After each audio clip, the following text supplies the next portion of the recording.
नमस्कार दोस्तों, मैं Sandeep Sharma, x Indian air force ESP Einstein science planet से।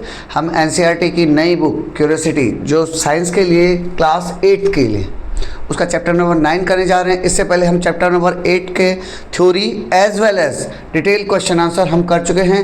प्लेलिस्ट में आपको मिल जाएगा, डिस्क्रिप्शन में चेक कर सकते हैं, as well as right hand side upper most corner पे चेक कर लीजिएगा। आज हम चैप्टर 9 करने जा रहे हैं बेटा। चैप्टर 9 है the amazing world of solute, solvent and solution. Basically बेटा इस चैप्टर में अगर आपने ये तीन चीज़ें सीख ली, सॉल्यूट क्या है, सॉल्वेंट क्या है और सॉल्यूशन क्या है, तो आप इस चैप्टर का बहुत इजीली समझ पाएंगे। स्टार्टिंग में प्रॉब एंड पॉन्डर में इन्होंने बेटा 4 क्वेश्चन दिए हुए हैं जो हम क्वेश्चन आंसर सीरीज़ रहेगी। इसके बाद मैं नेक्स्ट वीडियो क्वेश्चन आंसर का डालूंगा, उसमें मैं डिटेल में करा दूंगा आपको। विदाउट वेस्टिंग टाइम हम थ्योरी स्टार्ट करते हैं। You must have taken an oral rehydration solution at some time in your life. आपने ज़रूर ORS का घोल लिया होगा बेटा। ORS का घोल सुना है, जिसकी फुल फॉर्म है ओरल रिहाइड्रेशन सॉल्यूशन। ओरल मुंह से लिया जाता है, री दोबारा से, हाइड्रेट पानी। एक ऐसा सॉल्यूशन बेटा जो कि आप मुंह के थ्रू लेते हैं और आपको रिहाइड्रेट कर देता है, फिर से हाइड्रेट कर देता है। आप में अगर पानी की कमी होगी तो आपके हाइड्रेशन में हेल्प करता है। At some time in your life आपने कभी ना कभी ज़रूर लिया होगा। ORS is use to treat dehydration. ORS को ट्रीट करने के लिए यूज़ किया जाता है अगर आपकी बॉडी में डिहाइड्रेशन हो गया है। डी 2 पार्ट में डिवाइड कीजिए उसको। हाइड्रेशन की कमी हो गई है, by keeping your body hydrated. ये आपकी बॉडी को क्या करेगा, हाइड्रेटेड रखेगा, यानी पानी की कमी नहीं होने देगा। You have learn to prepare ORS at home in curiosity grade 6। Class 6 में बेटा क्यूरियोसिटी की बुक में आपने ORS प्रिपेयर करना सीखा होगा। आप लोगों ने एट प्रेजेंट 2025 में आप लोग जब 8th क्लास में, उन्होंने क्यूरियोसिटी नहीं पढ़ी है, आपने नॉर्मल साइंस पढ़ी थी, लेकिन आपको ORS के बारे में बेसिक नॉलेज होगा। You may have wondered why every sip of your homemade ORS tastes the same।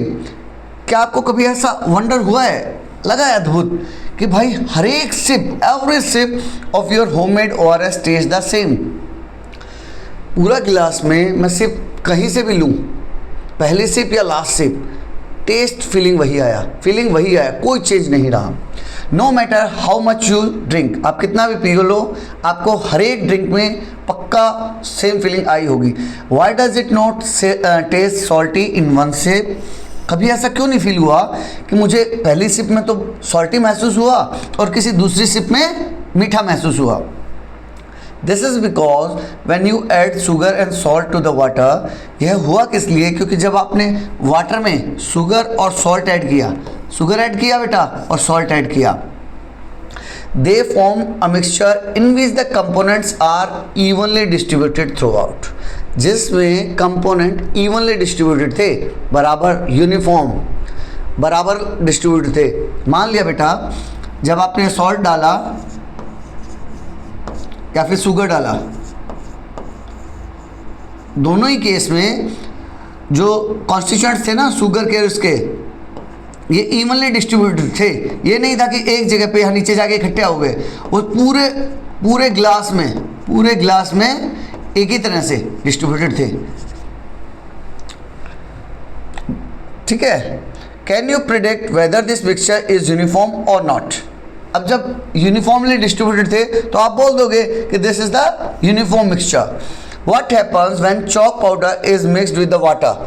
अब सेम इसी टाइप से क्या होगा, हम चॉक पाउडर पानी में ऐड कर दें, हम उसमें चॉक ऐड कर दें, does it form a uniform mixture. नहीं, यूनिफॉर्म मिक्सचर नहीं बना पाएगा। क्यों नहीं बना पाएगा बेटा, क्योंकि वो अच्छे से मिक्स नहीं होगा और चॉक के जो पार्टिकल्स हैं वो नीचे जाके सेटल डाउन हो जाएंगे। When salt and sugar are mixed with water, a uniform mixture is formed। जब सॉल्ट और शुगर बना रहा था तो कौन सा मिक्सचर बना बेटा, मेरा यूनिफॉर्म मिक्सचर बना। Whereas when chalk powder or sand or sawdust is mixed with the water, लेकिन जब मैंने इसमें चॉक पाउडर डाला या फिर सैंड डाला, ये देखो सैंड के पार्टिकल बेटा नीचे जाके सेटल डाउन हो गए हैं, दिख रहे हैं आपको ब्राउन कलर में, नीचे जाके सेटल डाउन हो गए हैं। Whereas सिमिलरली मैंने सॉडस्ट क्या होता है बेटा, जो लकड़ी का काम करने वाले होते हैं ना, लकड़ी काटते हैं तो लकड़ी का जो बुरादा होता है, लकड़ी के पार्टिकल्स, छोटे छोटे छोटे पार्टिकल, उसको सॉडस्ट बोलते हैं। तो वो सॉडस्ट जब मैंने पानी में डाले तो वो ऊपर रह गए, सैंड मैंने डाला तो नीचे रह गया। सिमिलरली अगर मैं चॉक पाउडर डालूंगा तो वो भी पानी में नीचे सेटल डाउन हो जाएगा।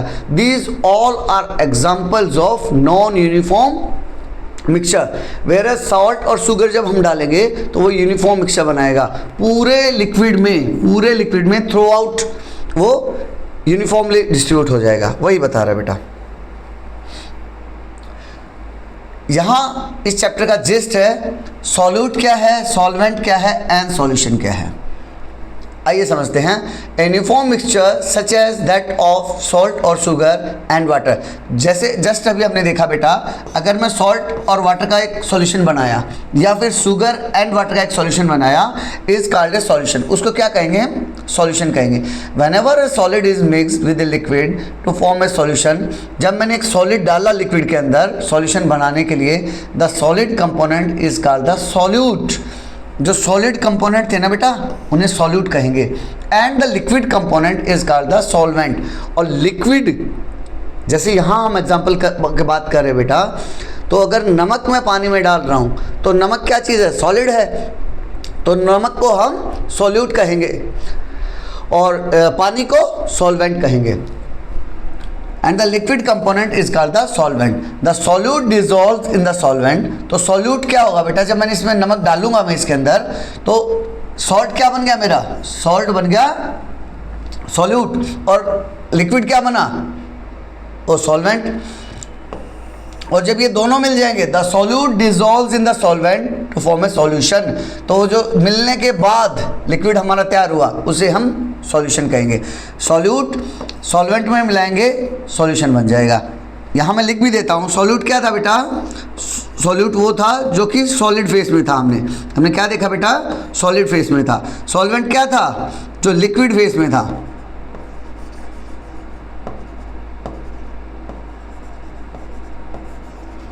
और सॉल्यूशन क्या बन गया?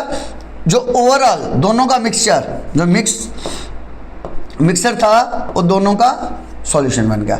When a solution is formed by mixing two liquids, it is not always clear which substance is dissolving in other.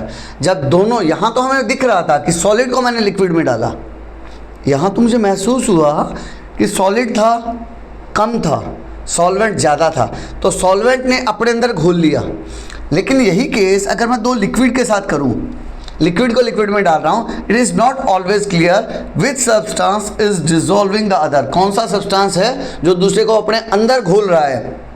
In such cases, the substance present in smaller amount is called the solute, while the one in larger amount is called the solvent. तो क्या करेंगे हम बेटा? जो कम मात्रा में होगा, जो कम मात्रा में होगा उसे सॉल्यूट बोल देंगे। फॉर एग्जाम्पल, मेरे पास लेमन जूस है, एक नींबू का मैंने जूस निकाला तो थोड़ा सा लिक्विड होगा। उसको अगर मैं एक गिलास पानी में डाल रहा हूँ तो जो थोड़ा है उसे सॉल्यूट कहूँगा और जो ज़्यादा लिक्विड है उसे सॉल्वेंट कहेंगे। और ओवरऑल क्या बन जाएगा? ओवरऑल हमारा सॉल्यूशन बन जाएगा। तो अगर मैं आपको बताना चाहूँ बेटा, तो आप ध्यान से देखो। बच्चों को डाउट क्या आता है? सर सॉल्यूट, सॉल्वेंट, सॉल्यूशन तीनों एक जैसे लगते हैं, याद नहीं रहते सर, याद नहीं रहते। और रियली में जब एग्जाम में लिखने जाओगे ना तो सॉल्यूट और सॉल्वेंट में पक्का डाउट आता है। उसके लिए एक छोटा सा हिंट बता देता हूँ बेटा, नाम से देखो, सॉल्यूट, नेक्स्ट क्या है? Solvent, and last one is solution.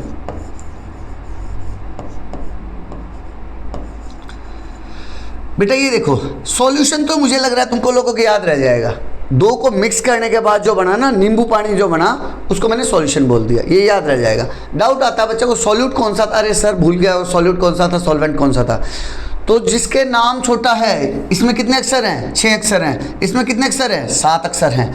जिसमें 6 अक्षर है, जो छोटा है, तो उसमें जो छोटा है उसमें छोटी चीज़ होगी, मीन्स ये वो सॉलिड होगा, या फिर जो लेस अमाउंट में है, या फिर जो लेस अमाउंट में है वो सॉल्यूट, और जो लिक्विड है, या फिर लिक्विड, अगर दोनों लिक्विड हैं तो उसका क्या रहेगा? जो लार्ज अमाउंट में है वो सॉल्वेंट कहलाएगा। We know air is a mixture. Would a mixture of gases also be considered a solution? सबसे पहले हमने क्या देखा बेटा, सॉलिड को लिक्विड में डाल के देखा, नमक को पानी में डाल के देखा, फिर उसने क्वेश्चन अराइज किया, यहाँ तो सॉलिड लिक्विड में डाला तो मुझे सॉलिड दिख रहा था इसलिए मैंने उसको सॉलिड बोला। अब नेक्स्ट क्वेश्चन अराइज किया उसने, लिक्विड को लिक्विड में डालेंगे तो कैसे पता चलेगा कौन सा सॉल्यूट है कौन सा सॉल्वेंट है, तो जो लेस अमाउंट में है वो सॉल्यूट रहेगा, जो लार्ज अमाउंट में है वो सॉल्वेंट रहेगा। नेक्स्ट क्वेश्चन अराइज हो रहा है, क्या गैस को गैस में डाल सकते हैं, क्या गैस को गैस में डाल सकते हैं और वो सॉल्यूशन बनेगा क्या, देखते हैं। Just as water can act as a solvent in liquid solution, जैसे हमने देखा पानी हमारा सॉल्वेंट की तरह काम कर रहा था लिक्विड सॉल्यूशन, जब दोनों लिक्विड थे। Gases can also form solution, gas भी सॉल्यूशन बना सकते हैं, with air being a common example. जो हम रियल लाइफ में एयर को मिक्सचर मानते हैं, और एयर में हमने क्या देखा, नाइट्रोजन ऑक्सीजन ये सब गैसेस उसमें मिक्स हैं, वही बता रहा है। Air is a gaseous solution since nitrogen is present in the largest amount in the air. Nitrogen सबसे ज़्यादा अमाउंट में है, कितना है 78%।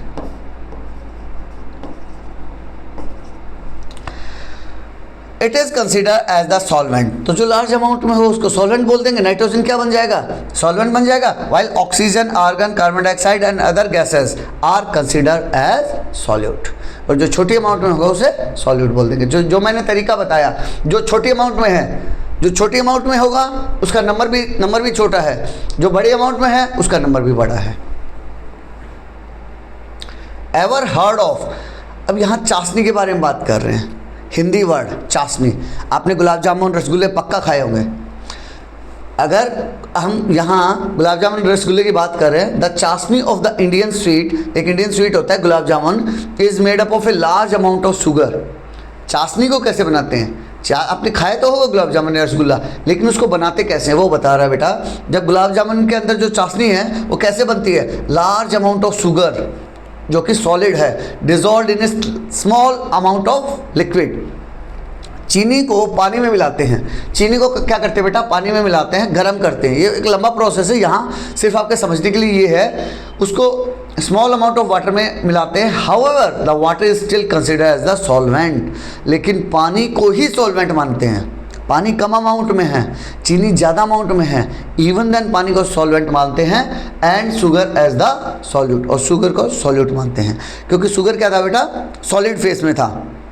और वैसे भी पानी जो वाटर है उसको यूनिवर्सल सॉल्वेंट बोला गया है। ऐसा नहीं कि हर चीज़ घुल जाती है, लेकिन मोस्ट ऑफ द थिंग्स पानी के अंदर डिज़ोल्व हो जाती हैं। पानी, अगर कोई चीज़ पानी में नहीं हो पा रही है, वाटर उसको डिज़ोल्व नहीं कर पा रहा है, तो सेकंड नंबर पे अल्कोहल आता है। अल्कोहल अधिकतर चीज़ों को अपने अंदर डिज़ोल्व कर लेता है। इसीलिए बेटा आप लेबोरेटरी में जाओगे तो आपको पानी और अल्कोहल, केमिस्ट्री लैब में जाओगे तो पानी और अल्कोहल पक्का मिलेंगे ही मिलेंगे, क्योंकि वो एज ए सॉल्वेंट बहुत अच्छा काम करते हैं। How much solute can a fix amount of solvent dissolve, एक फिक्स अमाउंट ऑफ सॉल्वेंट है, मान लो 1 लीटर सॉल्वेंट है, 1 लीटर सॉल्वेंट है, यानी 1 लीटर पानी मान लीजिए आप, 1 लीटर पानी है। How much solute can be dissolve, उसके अंदर कितना सॉल्यूट हम डाल सकते हैं। मान लिया मैंने नमक डालना शुरू किया, 1 चम्मच, 2 चम्मच, 20 चम्मच, 50 चम्मच, 100 चम्मच, कहीं तो लिमिट आएगी, कहीं तो लिमिट आएगी ना, जहाँ पानी में और डिजोल्व नहीं हो पाएगा। वही समझा रहे हैं आपको। इस टॉपिक में आपको ये बताएगा बेटा कोई एक लिमिट जहाँ के नमक और ज़्यादा नहीं घुल पा रहा है।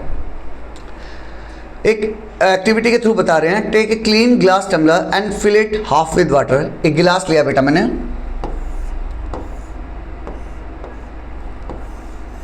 और उसका आधा भर लिया पानी से।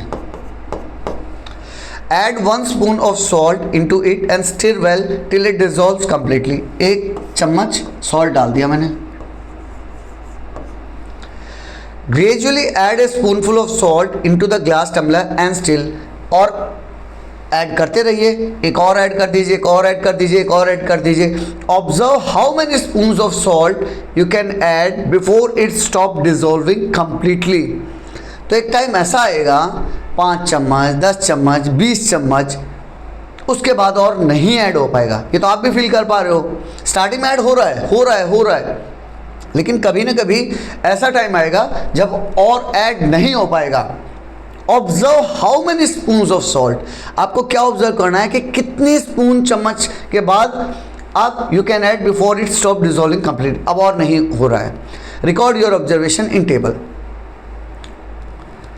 तो कैसे करेंगे बेटा इस टेबल में, अमाउंट ऑफ सॉल्ट टेकन 1 चम्मच, ऑब्जर्वेशन, ऑब्जर्वेशन में क्या डालोगे आप, सॉल्ट डिजोल्व हो गया, फिर सेकंड में फिर डिजोल्व हो गया, थर्ड में हो गया, 4 में होगा, 10 में होगा, 15 में होगा, कहीं तो जाके ऐसा होगा सॉल्ट डज नॉट डिजोल्व, वहाँ आप जाके रुक जाएंगे, वहाँ आप जाके रुक जाएंगे। अगर मैं मानता हूँ 20 चम्मच तक हो गया, वैसे होगा नहीं, 20 भी नहीं जाएगा, 10 के आसपास भी हो सकता है रुक जाए, मान लीजिए हम 20 के आसपास मानते हैं, 20 पे जाके रुक गया, इसका मतलब बेटा अब उसका सैचुरेशन पॉइंट आ गया है। एग्जाम्पल के लिए समझाता हूँ, आप लोग शादी में जाते हो, कहीं शादी में गए, किसी फंक्शन पार्टी में गए, पिज़्ज़ा है, बर्गर है, ये है, वो सब चीज़ें हैं, अब क्या करते हो, ये भी आने दो, ये भी आने दो, ये भी आने दो, आपने 1 स्लाइस खाई, 10 स्लाइस खाई, 15 स्लाइस खाई, 20 स्लाइस पिज़्ज़ा की खा ली। अब 20 स्लाइस के बाद कभी तो आपका पेट बोलता है कि अब और नहीं, कुछ भी कर लो नहीं खा पाऊँगा, वही तो सैचुरेशन है, कुछ भी कर लो अब नहीं खा पाऊँगा। अनलिमिटेड पिज़्ज़ा है, अनलिमिटेड पिज़्ज़ा है, पेरेंट्स ने पे कर रखा है कि हाँ अनलिमिटेड खाओ बेटा, लेकिन कभी तो आप जाके रुक जाओगे, वही सैचुरेशन पॉइंट है, जहाँ हमें लगता है कि अब और नहीं खा सकता, वही सैचुरेशन पॉइंट है। How many spoon of salt were you able to dissolve before some of it remained undissolved? कितने स्पून थे जब जहाँ जाके मैं रुक गया, जब और ज़्यादा डिजोल्व नहीं हो पा रहे हैं। What does this indicate about the capacity of the water to dissolve salt? ये क्या बता रहा है बेटा, वाटर की कैपेसिटी बता रहा है कि इतना गिलास पानी था, आधा गिलास पानी, अब उससे ज़्यादा और नहीं ले पाऊँगा। सिमिलरली जब मैंने वो आपका एग्जांपल दिया तो ये आपकी कैपेसिटी बता रहा था, हो सकता है आप 20 पिज़्ज़ा की स्लाइस खा पाए, मैं 30 खा जाऊं, हो सकता है कोई 40 खा जाए, ये हम एक हाइपोथेटिकल वो मान रहे हैं। तो ये किसकी कैपेसिटी थी, आपकी कैपेसिटी 20 की थी, मेरी 30 की थी, किसी तीसरे आदमी की 40 की हो सकती है। सिमिलरली वाटर की कैपेसिटी बता रहा है कि हाफ ग्लास ऑफ वाटर कितना डिजोल्व कर सकता है, तब जाके वो अपने सैचुरेशन पॉइंट पे आ गया। You might have observed that initially the salt completely dissolves in the water. आपने देखा होगा बेटा, जब आपने उसमें पहली चम्मच मिलाई, दूसरी चम्मच मिलाई, तीसरी चम्मच मिलाई, तो जो सॉल्ट के पार्टिकल्स थे ना वो आपको नहीं दिख रहे हैं, कहीं भी नहीं दिख रहे हैं, क्लियरली उसके अंदर डिजोल्व हो गए। The salt completely dissolves in the water, पूरा अच्छे से डिजोल्व हो गया है, फॉर्मिंग ए सॉल्यूशन, प्रॉपर एक बढ़िया ट्रू सॉल्यूशन बना रहा था। After adding a few more spoons of salt, आपने और चम्मच डाली, ए स्टेज कम्स, एक ऐसी stage I when the added salt does not dissolve completely. अब जब एडिड सॉल्ट डिजोल्व कंप्लीटली नहीं हो रहे थे, and the undissolved salt settles eight the bottom, और आप देखोगे जो अनडिजोल्व सॉल्ट है ना, धीरे धीरे वो नीचे जाके बैठ रहा है। ये देखो, यहाँ देख पा रहे हो, ये अनडिजोल्व सॉल्ट है। This indicates that the water can no longer dissolve any more salt. यह क्या दिखा रहा है, क्या इंडिकेट कर रहा है कि water can no longer dissolve, अब पानी और डिजोल्व नहीं कर पा रहा है any more salt, because it has reached its limit, यह अपनी लिमिट पे पहुंच गया है। अब इससे ज़्यादा, जैसे आपकी लिमिट आ गई थी ना, आपके पेट की लिमिट आ गई थी, अब आप और नहीं ले पा रहे थे, सिमिलरली अब और ये नहीं एक्सेप्ट कर पा रहा है। The solution in which more solute can be dissolved at a given temperature is called an unsaturated solution. वो solution in which more solute can be dissolved, जैसे यहाँ केस है बेटा, अभी clear solution है, अभी मैंने सिर्फ 1 चम्मच मिलाई है, तो इस सॉल्यूशन में अभी मैं और डाल पा रहा हूँ ऐसा सॉल्यूशन जिसमें मोर सोल्यूट कैन बी एडिड। आप और सॉल्यूशन ऐड कर पा रहे हो एट ए गिवन टेम्परेचर, इस रूम टेम्परेचर पे अगर मैं इसमें और ऐड कर पा रहा हूँ, तो अभी ये कैसा है, अनसैचुरेटेड है, यानी इसका पेट अभी नहीं भरा है, सैचुरेटेड नहीं हुआ है, अनसैचुरेटेड, 2 वर्ड से मिलके बना है बेटा, अनसैचुरेटेड। अभी ये और खा सकता है, इसकी कैपेसिटी है, अनसैचुरेटेड है, अब इसका पेट नहीं भरा है। However when the solute stops dissolving, लेकिन जब एक ऐसा केस आएगा जब सॉल्यूट और डिजोल्व नहीं हो पाएगा and begins to settle at the bottom. वो पहली चम्मच मीन्स इस एग्जांपल में 21st मानते हैं हम, वो 21st चम्मच जहाँ जाके सॉल्यूट पहली बार बैठना शुरू हुआ।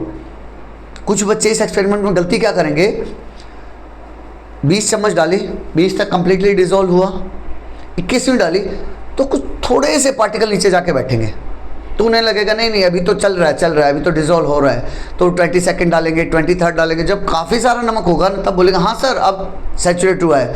नहीं बेटा, जैसे ही पहला पार्टिकल नीचे जाके सेटल हो रहा है आपको लगा कि सैचुरेटेड हुआ है, दिस इज द पॉइंट। उसी 21st स्पून को आप बोलोगे कि अब सैचुरेशन आ गया है। तो वही सैचुरेशन के बारे में बता रहा है। However when the solute stop dissolving, solute dissolve होना रुक गया है एंड बिगिंस टू सेटल, और स्टार्ट हुआ है भी सेटल होना बॉटम में, the solution is called a saturated solution. तब उसको कहोगे कि इसका पेट भर गया है at that particular temperature. Sir ये टेम्परेचर बार बार क्यों घुसा रहे हैं, टेम्परेचर का क्या रोल है? अभी नेक्स्ट टॉपिक जब आएगा ना बेटा तब हम समझेंगे टेम्परेचर का रोल। बार बार ये टेम्परेचर क्यों घुसा रहे हैं, क्योंकि क्या होगा बेटा, अभी जैसे रूम टेम्परेचर पे ये 20 चम्मच तक सहन कर पाया, पहले अनसैचुरेटेड था, 20 चम्मच तक अनसैचुरेटेड रहा। जैसे ही मैंने 21वीं चम्मच डाली ये सैचुरेट हो गया इस रूम टेम्परेचर पे। लेकिन आगे क्या होगा, इन केस में इसको थोड़ा गर्म कर दूं, तो फिर क्या होगा बेटा, 21वीं चम्मच को भी सहन कर पाएगा, 22वीं चम्मच को भी सहन कर पाएगा, 23वीं चम्मच को भी सहन कर पाएगा। फिर हो सकता है 24th चम्मच पे जाके ये फिर से सैचुरेटेड हो जाए। तो कहने का मतलब ये है बेटा, जैसे टेम्परेचर अप किया ना तो इसका सैचुरेशन लेवल चेंज हो जाएगा। रियल लाइफ से कोरिलेट करते हैं। जैसे आपकी बात करते हैं, आप गए शादी में, आप 20 पिज़्ज़ा की स्लाइस खा लिया आपने, आप सैचुरेटेड हो गए, सर और नहीं खा पाऊँगा, इससे ज़्यादा मेरे बस का नहीं है। मैंने क्या कहा, बेटा एक काम करो, जाओ 4 राउंड लगा के आओ। पास में कोई ग्राउंड था, मैंने बोला 4 राउंड लगा के आओ, तो आप 4 राउंड लगा के आए। तो हुआ क्या, आपने जो पिज़्ज़ा खाए थे ना वो थोड़े बहुत एडजस्ट हो गए, थोड़े बहुत हजम हो गए, डाइजेस्ट हो गए। तो आप वापस आने के बाद हो सकता है 4 पीस और खा लो, 24 हो गए, अब फिर सैचुरेशन आ गया। मैंने आपको फिर भेज दिया, आप फिर जाओगे, फिर 4 राउंड लगाओगे, हो सकता है 1-2 पीस और खा लो। यही जो मैंने आपको दौड़ाया ना, ये वही काम टेम्परेचर करेगा। अभी हम समझते हैं इसके बारे में, डिटेल में समझेंगे। वही काम टेम्परेचर करेगा। जैसे मैं टेम्परेचर को रेज कर दूंगा, टेम्परेचर को रेज करते क्या होगा, मॉलिक्यूल्स बहुत तेज़ी से रैंडमली मूव करेंगे, अपने बीच में जगह बनाएंगे और उस जगह में फिर से नमक जाके घुस जाएगा। तो टेम्परेचर, इसीलिए बेटा एट पर्टिकुलर टेम्परेचर, ये सारा कार्यक्रम जो हो रहा है एक ही टेम्परेचर पे हो रहा है। ये सारा कार्यक्रम एक ही टेम्परेचर पे होगा, ज़रूरी नहीं रूम टेम्परेचर हो, आप उसको नोट कर सकते हैं। 20 डिग्री फिक्स कर लीजिए, 27 डिग्री फिक्स कर लीजिए, 30 फिक्स कर लीजिए, जिस पे भी कर रहे हैं सेम उस पे रहेगा। फिर जैसे ही मैं टेम्परेचर रेज करूँगा तो वो फिर से अनसैचुरेटेड हो जाएगा और फिर से और खाने के लिए तैयार हो जाएगा। 1-2 पीस स्लाइस की पिज़्ज़ा की और ले लेगा। The amount of solute present in a fix quantity of solution is termed as its concentration. Concentration को डिफाइन कर रहा है बेटा, कंसंट्रेशन क्या होगी। यहाँ तक आप सैचुरेटेड अनसैचुरेटेड को समझ चुके हो, सोल्यूट, सॉल्वेंट एंड सॉल्यूशन को समझ चुके हो। ये डेफिनेशन बड़े अच्छे से नोट डाउन कर लेना बेटा, गलती नहीं करना। अभी हम कंसंट्रेटेड एंड डाइल्यूट के बारे में समझेंगे। सिंपल टॉपिक बता देता हूँ, कंसंट्रेटेड क्या है, डाइल्यूट क्या है। अगर गिलास में नमक बहुत ज़्यादा डाल दिया और एक गिलास है जिसमें सिर्फ 5 ही चम्मच डाली हैं, एक में है 20 चम्मच, तो जो 20 वाला है वो कंसंट्रेटेड सॉल्यूशन कहलाएगा, जो 5 चम्मच वाला है वो डाइल्यूट कहलाएगा। फ़र्क समझ पा रहे हो, डाइल्यूट में पानी ज़्यादा होगा। डाइल्यूट का आप कोरिलेट कर सकते हो पानी से। जो भी जब मैं डाइल्यूट बोल रहा हूँ तो इट मीन्स उसके अंदर पानी के कंटेंट ज़्यादा रहेंगे, और अगर मैं कंसंट्रेटेड बोल रहा हूँ तो उसमें सॉल्यूट, जो इस केस में हम सॉलिड मान रहे हैं, उसका कंसंट्रेशन ज़्यादा रहेगा। The amount of solute present in a fix quantity of solution. एक फिक्स क्वांटिटी ऑफ सॉल्यूशन है जिसके अंदर सॉल्यूट कितना प्रेजेंट है, सॉल्यूट नमक, जैसे हमने पहले गिलास में 5 चम्मच डाली थी तो वहाँ जो सॉल्यूट रहेगा वो 5 चम्मच था, is termed as its concentration, वो उसकी कंसंट्रेशन कहलाएगी। Depending upon the amount of solute present in a fix quantity of a solution it can be called a dilute solution, उसको डाइल्यूट सॉल्यूशन बोलेगा। डाइल्यूट सॉल्यूशन का मतलब क्या हुआ, less amount of solute, solute कम है means liquid ज़्यादा है, पानी ज़्यादा है, जब पानी ज़्यादा होगा तो आप क्या बोलोगे, डाइल्यूट सॉल्यूशन। और एक कंसंट्रेटेड सॉल्यूशन, कंसंट्रेटेड सॉल्यूशन में क्या होगा बेटा, more amount of solute, solute ज़्यादा रहेगा। Dilute and concentrated are relative terms, important line है बेटा ये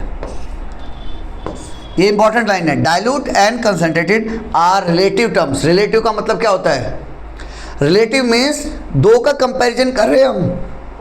मान लीजिए बेटा यहाँ मैंने बोला 20 चम्मच वाला पानी, 5 चम्मच वाला पानी, तो ये कंसंट्रेटेड हो गया, ये डाइल्यूट हो गया। लेकिन अगर एक काम करूँ मैं, ये 2 गिलास तो हैं, एक तीसरा गिलास ले आऊँ पानी का जिसमें सिर्फ 1 चम्मच पानी है, तो अब मैं इसको छोड़ दूँ और इन 2 को पकड़ लूँ, जिसमें इसमें 5 चम्मच पानी है, इसमें 1 चम्मच पानी है। तो एक बात बताओ बेटा, कौन सा वाला लिक्विड कंसंट्रेटेड हुआ, सर ये 5 चम्मच वाला अब कंसंट्रेटेड हो गया, ये डाइल्यूट हो गया। ये जो पहले 5 चम्मच वाले को ही मैं डाइल्यूट बोल रहा था, अब इसके कंपैरिजन में ये वाला ज़्यादा कंसंट्रेटेड हो गया, जिसको मैं पहले डाइल्यूट बोल रहा था वो कंसंट्रेटेड हो गया। रियल लाइफ से कोरिलेट करते हैं। जैसे मैं बोल दूं आप 8 क्लास के बच्चे हो तो आपकी हाइट 150 के आसपास, 150 सेंटीमीटर के आसपास होगी, मेरी 174 है, तो मैं आपसे लंबा हूं। तो क्या मैं परमानेंटली लंबा हूं? नहीं। अगर मेरे साइड में कोई 6.5 फीट का आदमी आ गया, 6.5 फीट का आदमी आ गया, तो आप मुझे क्या कहोगे, आप सर आप तो छोटे हो, सर आप तो छोटे हो, ये आपसे लंबे हैं। तो इसी तरह से बेटा ये जो कंसंट्रेटेड या डाइल्यूट वाला पॉइंट है ये रिलेटिव है, एक दूसरे के साथ देखा जाता है। जब मैंने आपके साथ कंपैरिजन किया तो मैं लंबा था, लेकिन जब मैंने 6.5 फीट वाले आदमी के साथ कंपैरिजन किया तो मैं छोटा हो गया।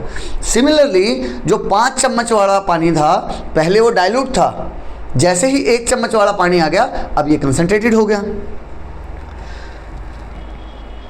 So one can say in activity 9.1 the solution obtained by dissolving 1 spoon of salt is dilute as compared to that obtained by dissolving 2 or more spoons of salt।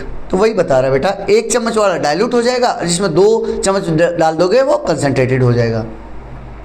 Can you now reflect which solution is more concentrated? आपको एक छोटा सा numerical type दिया है, आप बताओ कि कौन सा ज़्यादा कंसंट्रेटेड होगा।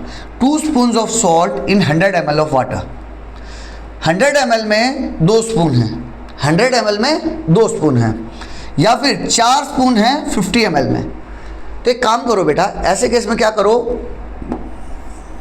जो आपका सोलवेंट है उसको बराबर कर लो। कैसे?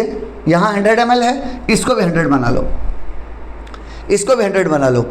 तो इसको 100 बनाओगे तो इसको भी डबल करना पड़ेगा। तो कितना, इसको जब हम डबल करेंगे मल्टीप्लाई बाय 2 करेंगे तो कितना आ जाएगा बेटा, 8 आ जाएगा।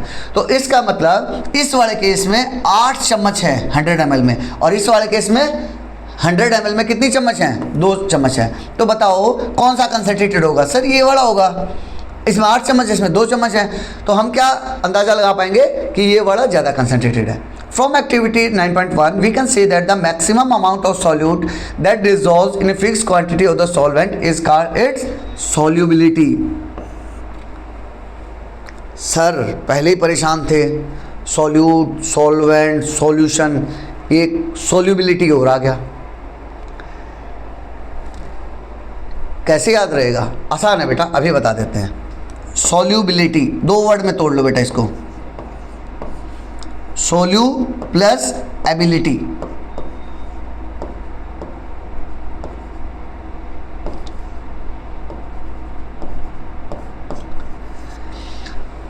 सॉल्यूशन की एबिलिटी, इस वर्ड को 2 पार्ट में तोड़ लो। सॉल्यूशन की एबिलिटी, कि सॉल्यूशन में कितनी एबिलिटी है। फिर से समझो, maximum amount of solute that dissolves in a fix quantity of the solvent. Fix quantity of the solvent, मान लो जैसे अभी यहाँ हमने 100 ml लिया, तो एक काम करो 100 ml का हम निकालते हैं, उसके अंदर कितना सॉल्यूट मैं ऐड कर सकता हूँ।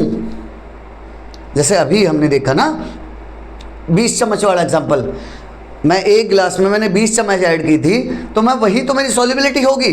मैक्सिमम अमाउंट 10 तक मैक्सिमम नहीं पहुंचा था, 15 तक नहीं पहुंचा था, 19 तक नहीं पहुंचा था, 20 तक नहीं पहुंचा था, जैसे 21 में ऐड की थी तब वो बाहर आया था।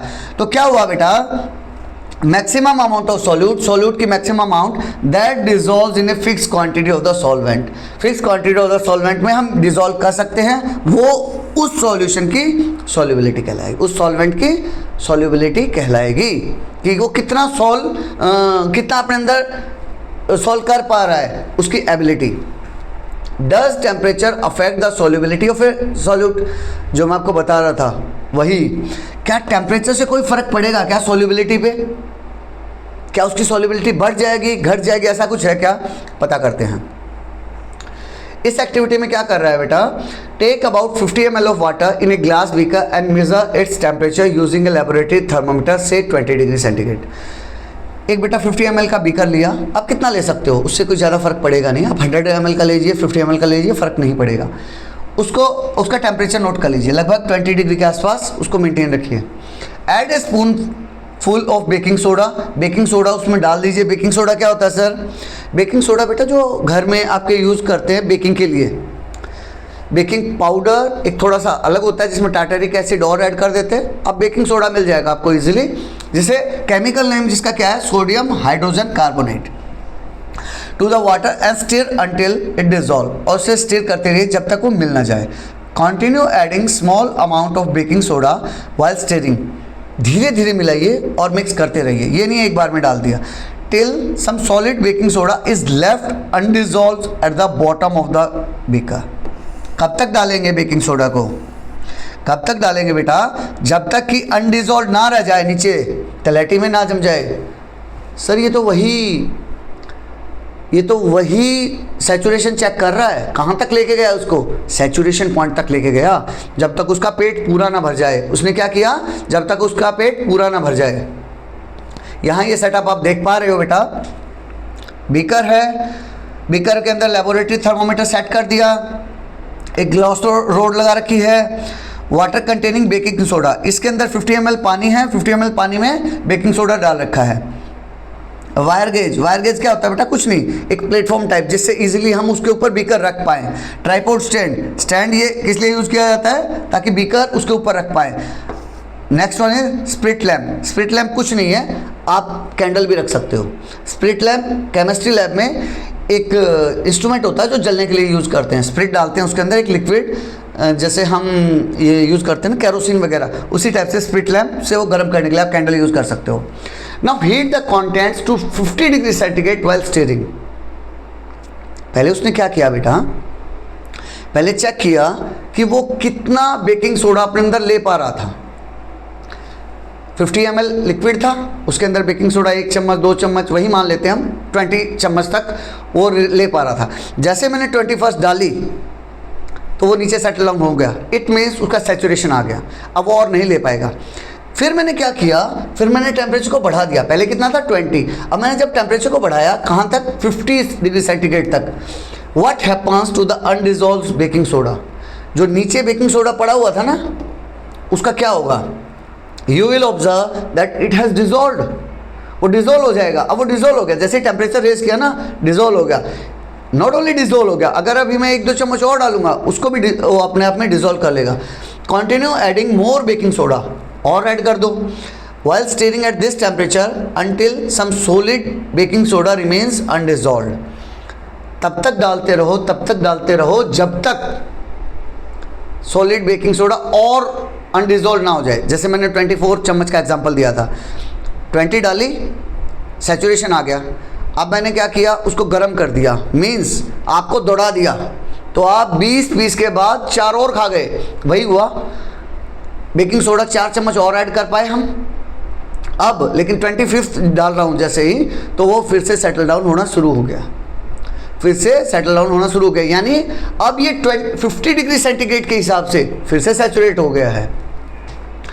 Continue adding more baking soda while stirring at the temperature until some solid baking soda remains undissolved।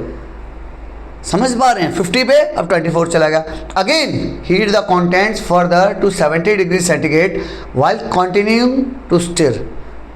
Mix करते रहो और टेम्परेचर 70 डिग्री बढ़ा दो। What do you observe? अब क्या ऑब्जर्व करोगे? The undissolved baking soda dissolves.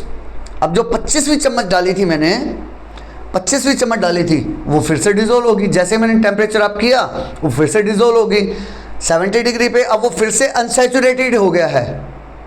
अब मैं उसमें चम्मच फिर से ऐड करूँगा तो हो सकता है बेटा 2 चम्मच वो और सहन कर ले, 25वें भी और 26वें भी। 26 तक सहन कर लिया उसने, अब वो फिर से सैचुरेटेड हो जाएगा। ये वही कहानी है बेटा। जैसे आज के रियल लाइफ सिचुएशंस के साथ कोरिलेट करें तो मान लिया जैसे एक बच्चा है, स्टार्टिंग में उसने पढ़ना शुरू किया, 60-70% मार्क्स आ रहे हैं, पेरेंट्स बोलेंगे बेटा और कोशिश करो, वो 80 पे चला गया। अब बच्चा और कोशिश कर रहा है, अब पेरेंट्स फिर से बोलेंगे बेटा 80 तो कम है, क्योंकि एक्सपेक्टेशन बढ़ गई। बेटा और ट्राई करो। बच्चा 90 पे पहुंच गया, अब सैचुरेट हो गया है, पापा और नहीं पढ़ा जा रहा। लेकिन पेरेंट्स की इच्छाएं ख़त्म नहीं हो रही हैं, पेरेंट्स चाह रहे हैं कि और करो, और 95 भी पहुंच गया। इसी हिसाब से बच्चा प्रेशर में आते जा रहा है, आते जा रहा है, आते जा रहा है, और ये रेस कभी ख़त्म नहीं होती। ये रेस कभी ख़त्म नहीं होती। आप 99.99 भी ले आएंगे तब भी बहुत से पेरेंट ऐसे हैं जिनको लगता है वो 0.1 कहाँ से कट गया। ये वही कहानी है। What do you infer? इस पूरी एक्टिविटी से आपको अंदाजा क्या लगा? Water at 70 degree centigrade dissolves more baking soda than water at 50 degree centigrade. हमने क्या देखा बेटा? 20 डिग्री पे सिर्फ 20 चम्मच जा पा रही थी, 50 डिग्री पे 24 चम्मच चली गई, 70 डिग्री पे 26 चम्मच चली गई। मीन्स जैसे जैसे मैं टेम्परेचर अप कर रहा हूँ, जैसे मैं टेम्परेचर अप कर रहा हूँ, उसकी सॉल्युबिलिटी बढ़ती जा रही है, वो और डिजोल्व कर पा रहा है, अपने अंदर और ले पा रहा है। What do you infer from this experiment? Water at 70 degrees dissolves more baking soda than water at 50 degrees centigrade. The amount of baking soda dissolves in water at 20 degrees centigrade is even lesser. तो सबसे कम यहाँ थी, उससे ज़्यादा 50 पे हो जाएगी और सबसे ज़्यादा 70 डिग्री पे हो जाएगी। It has been found that for most of the substances the solubility increases. यहाँ रिजल्ट है बेटा इस सारी एक्टिविटी का। सोल्यूबिलिटी इंक्रीज हो जाएगी with an increase in the temperature. जैसे ही मैं टेम्परेचर बढ़ाऊंगा तो सोल्यूबिलिटी बढ़ जाएगी। We can also say that a saturated solution at a particular temperature behave as an unsaturated solution if temperature is increase. समझ पाए? एक सॉल्यूशन जो एक पर्टिकुलर टेम्परेचर पे मुझे सैचुरेटेड लग रहा था कि इसका पेट भर गया है, ये और नहीं खा पाएगा।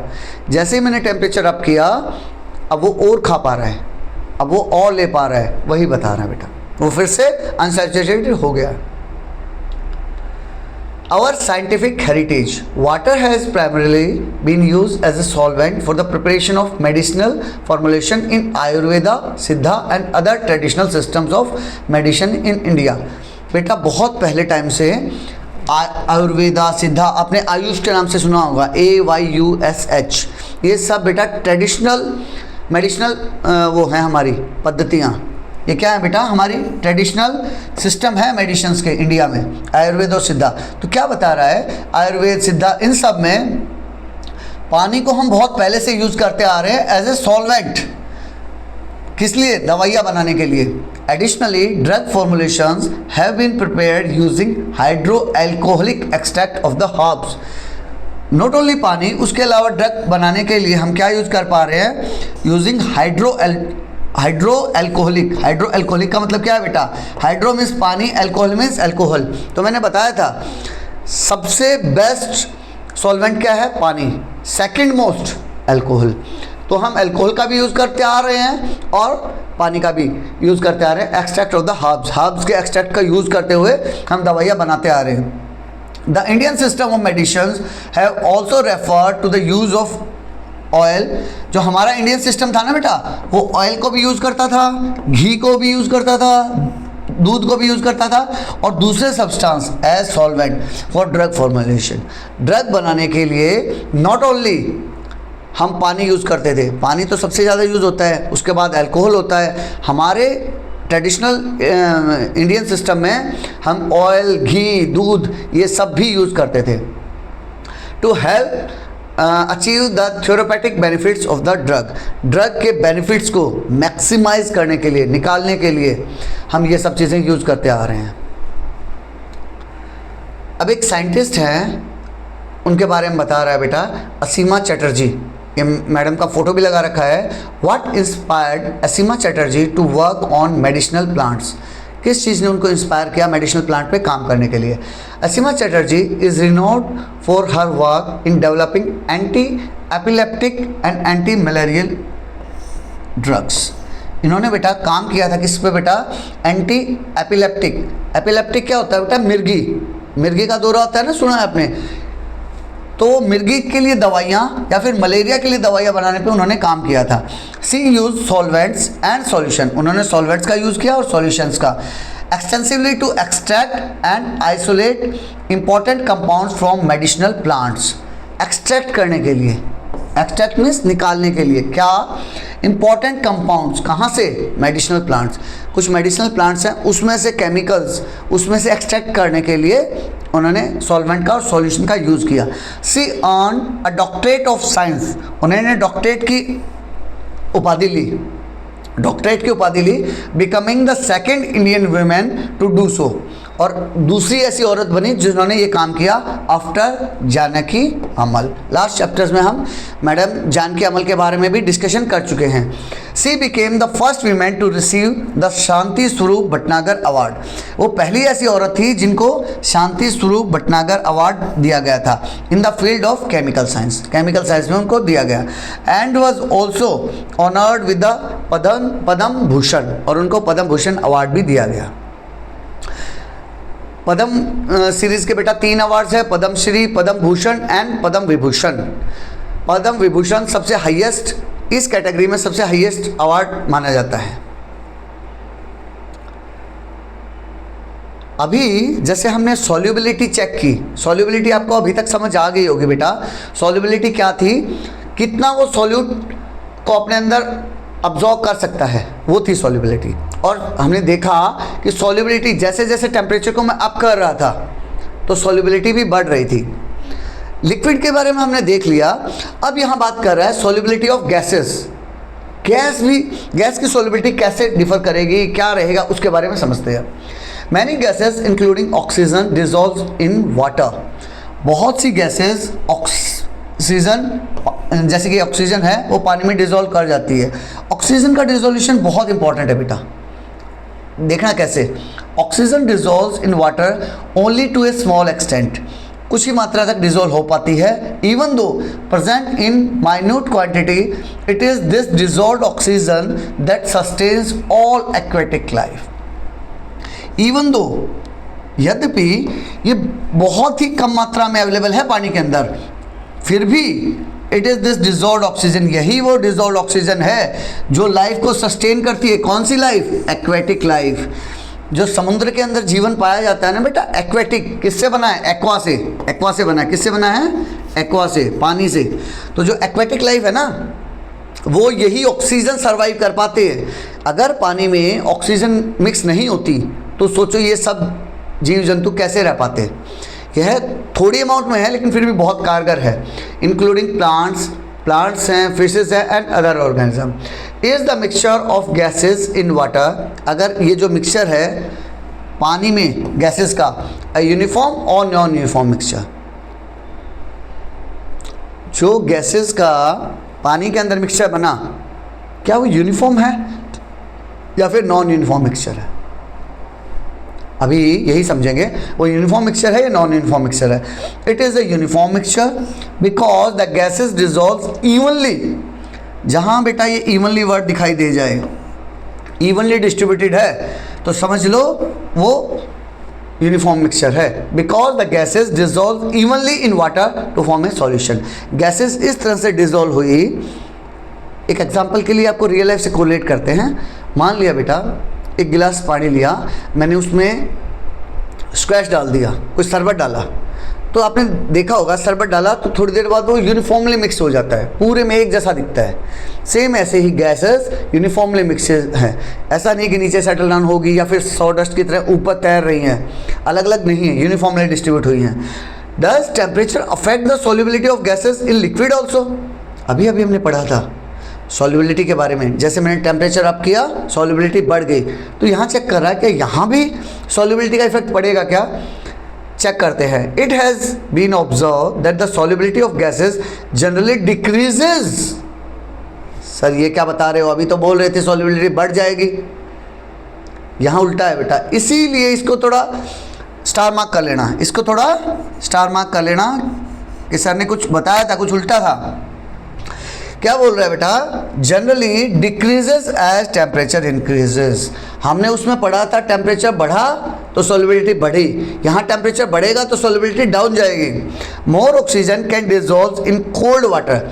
ठंडे पानी में ज़्यादा ऑक्सीजन होगी, ensuring sufficient oxygen for aquatic life. जैसे जैसे टेम्परेचर ठंडा होगा बेटा, ज़्यादा ऑक्सीजन डिसॉल्व हो पाएगी। On the other hand when water warms up, जैसे जैसे पानी गर्म हो जाता है, the solubility of the oxygen decreases, solubility घट जाएगी। इंपॉर्टेंट है बेटा, याद रखना, क्योंकि उल्टा है। बच्चों को कॉन्सेप्ट वो बैठ गया है तो कहीं गलत ना कर दें। Now I understand that the mixture we can use be of two types, uniform and non-uniform.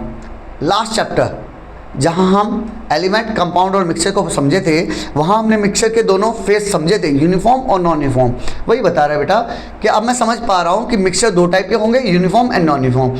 Uniform mixtures are called solution and their components are not visible separately.